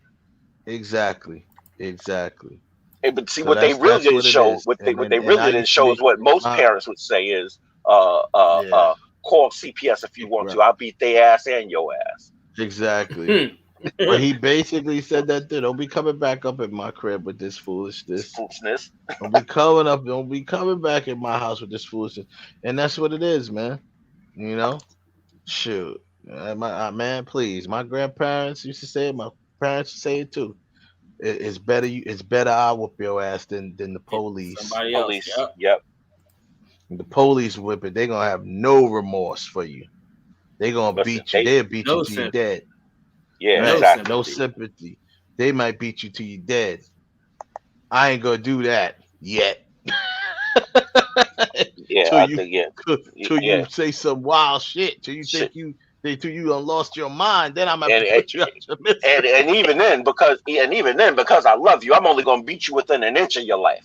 I'm gonna let you still be able to breathe with a ventilator, and till you get yourself back together, and then we can revisit this parent-child relationship again when you get out the hospital. So I just feel that bringing this up now is just so whack, and I think it makes you feel like what white person went and dug up that and said, hey, what white reporter went and printed that story. They say, yeah, they went to. Come on, did the media seek her out, or did she seek the media out? I wonder. I really wonder. The media probably went. The media probably sought her out because they need something to combat this great story. Because the fact that they see that it's on path, you know how they do it, brothers. You know how they do it. They did it to Parker. They did it to once they see a movie on a path to a certain thing that's going to push a certain narrative, they want to shut it down. And they and on top of all of that, the majority of them hated Richard because he came in. He snatched. He gave them their ass to kiss. That's why. Exactly. He gave them his ass to kiss. That's why. He took millions of dollars away from them that they wanted to have in their pocket. All of them wanted to. Oh, you should do it like this. Oh, we ain't gonna do it like that. We gonna let them be kids. We're not doing it like that. We're gonna let them be kids. He went against all the odds, made decisions that even Serena and Venus didn't want. But he made the decisions that was best for them. And look how they turned out. And look how they turned out. Pretty damn good. Both champions. And Serena is the best. She is the best. Yeah. She is the best. Not just the best. Some they're putting her on the level of one of the best athletes to ever walk the planet. Yeah. And Venus is not far behind her. She surpassed Venus, but at first Venus was that person. When they were like, she might be one of the best athletes ever lived. And then Serena comes along and surpasses her. Like homeboy said, you didn't tell me you had two of them. And he wasn't. That's a lie because he did. He did have. He told everybody he had two. Get two. Yeah. They said Nobody you wanted to got the listen. next Michael Jordan. Yeah. He said, no, I got the next two Michael Jordans. No, but I'm not talking about that. I'm talking about that one guy when they were doing the juniors, and that when Serena went over and started her own matches, her own thing. Yeah. Serena was studying and training with the moms behind the scenes and doing it, and then she went and signed herself up for the juniors, and it bust that they both had trophies. Crazy. They both had trophies. I gotta see this movie. I gotta go see this. Out, I'm trying to play catch up with stuff. I was trying to go see House of Gucci today because King Richards wasn't starting until later in the afternoon, but Gucci was starting first. Ralph, do you have Netflix? Yeah, I do. It's on Netflix, Ralph. It's what, not Gucci? No, not Netflix. What is it on? HBO Max. I'm still trying to get through HBO Max. I still got stuff to look on Disney. Yeah, King Richards on HBO Max. I still ain't seen Dune yet. I got too much stuff to look at. Not enough time. They're right there. I know you're trying to stay true and go to the movies and see these, but bruh, at this point, Ralph, do what I do. Just turn on HBO Max, man. I do both. Just get to the theater when you get a chance. I'm gonna start asking people I know in that work in movies. Say, listen, man, just send me your screener. Just send me a screener so I can check it out. Yeah, but Dune and King Richard are both on HBO Max. HBO Max, I know. And then the Matrix is coming up in a couple of weeks. Dune might be off of HBO Max right now. Nah, it's still on there. I think it may have went off, but I think it's still on there. It's still on there. But then you got Matrix rolling up. You got the Sex and the City thing coming up. I got Will Smith's book sitting here. I still gotta go look. Man, you better catch up, brother. You better catch up. I was trying. Man. Hell, this weekend I was trying to watch. I wanted to see Bruised. Right, I thought it started last month. You're gonna enjoy that. You're gonna enjoy that. I thought it started last Tuesday. It didn't start till Thursday. I was like, damn. Because I saw a passing. I saw The Harder They Fall, which I thought was okay. Yeah. I saw a Red Notice, which I thought was okay. Right. You know, so I'm playing big catch up. Big catch up. I hear you. Well, man, you gotta check out. I mean, wait, hold on. Look at this thing. Hold on a second. Look at this. Yeah, you gotta get King Richard, man. This is the Will Smith book, right? Yeah. Look how thick this book is. It's like, goddamn. Is it in large letters? No. No, it's not. It's a small letters. Like, damn. Yeah, Will had a lot to say, man. He got a lot to say. Yeah, but yeah, man, you got to check out King Richard. That was it's really entertaining. Especially when you start seeing things that you start to vaguely remember. Oh yeah, I remember that. Yeah, I remember when that happened. Yeah, I got a friend. He lived through it, so it's special for people of our age range because we lived through this.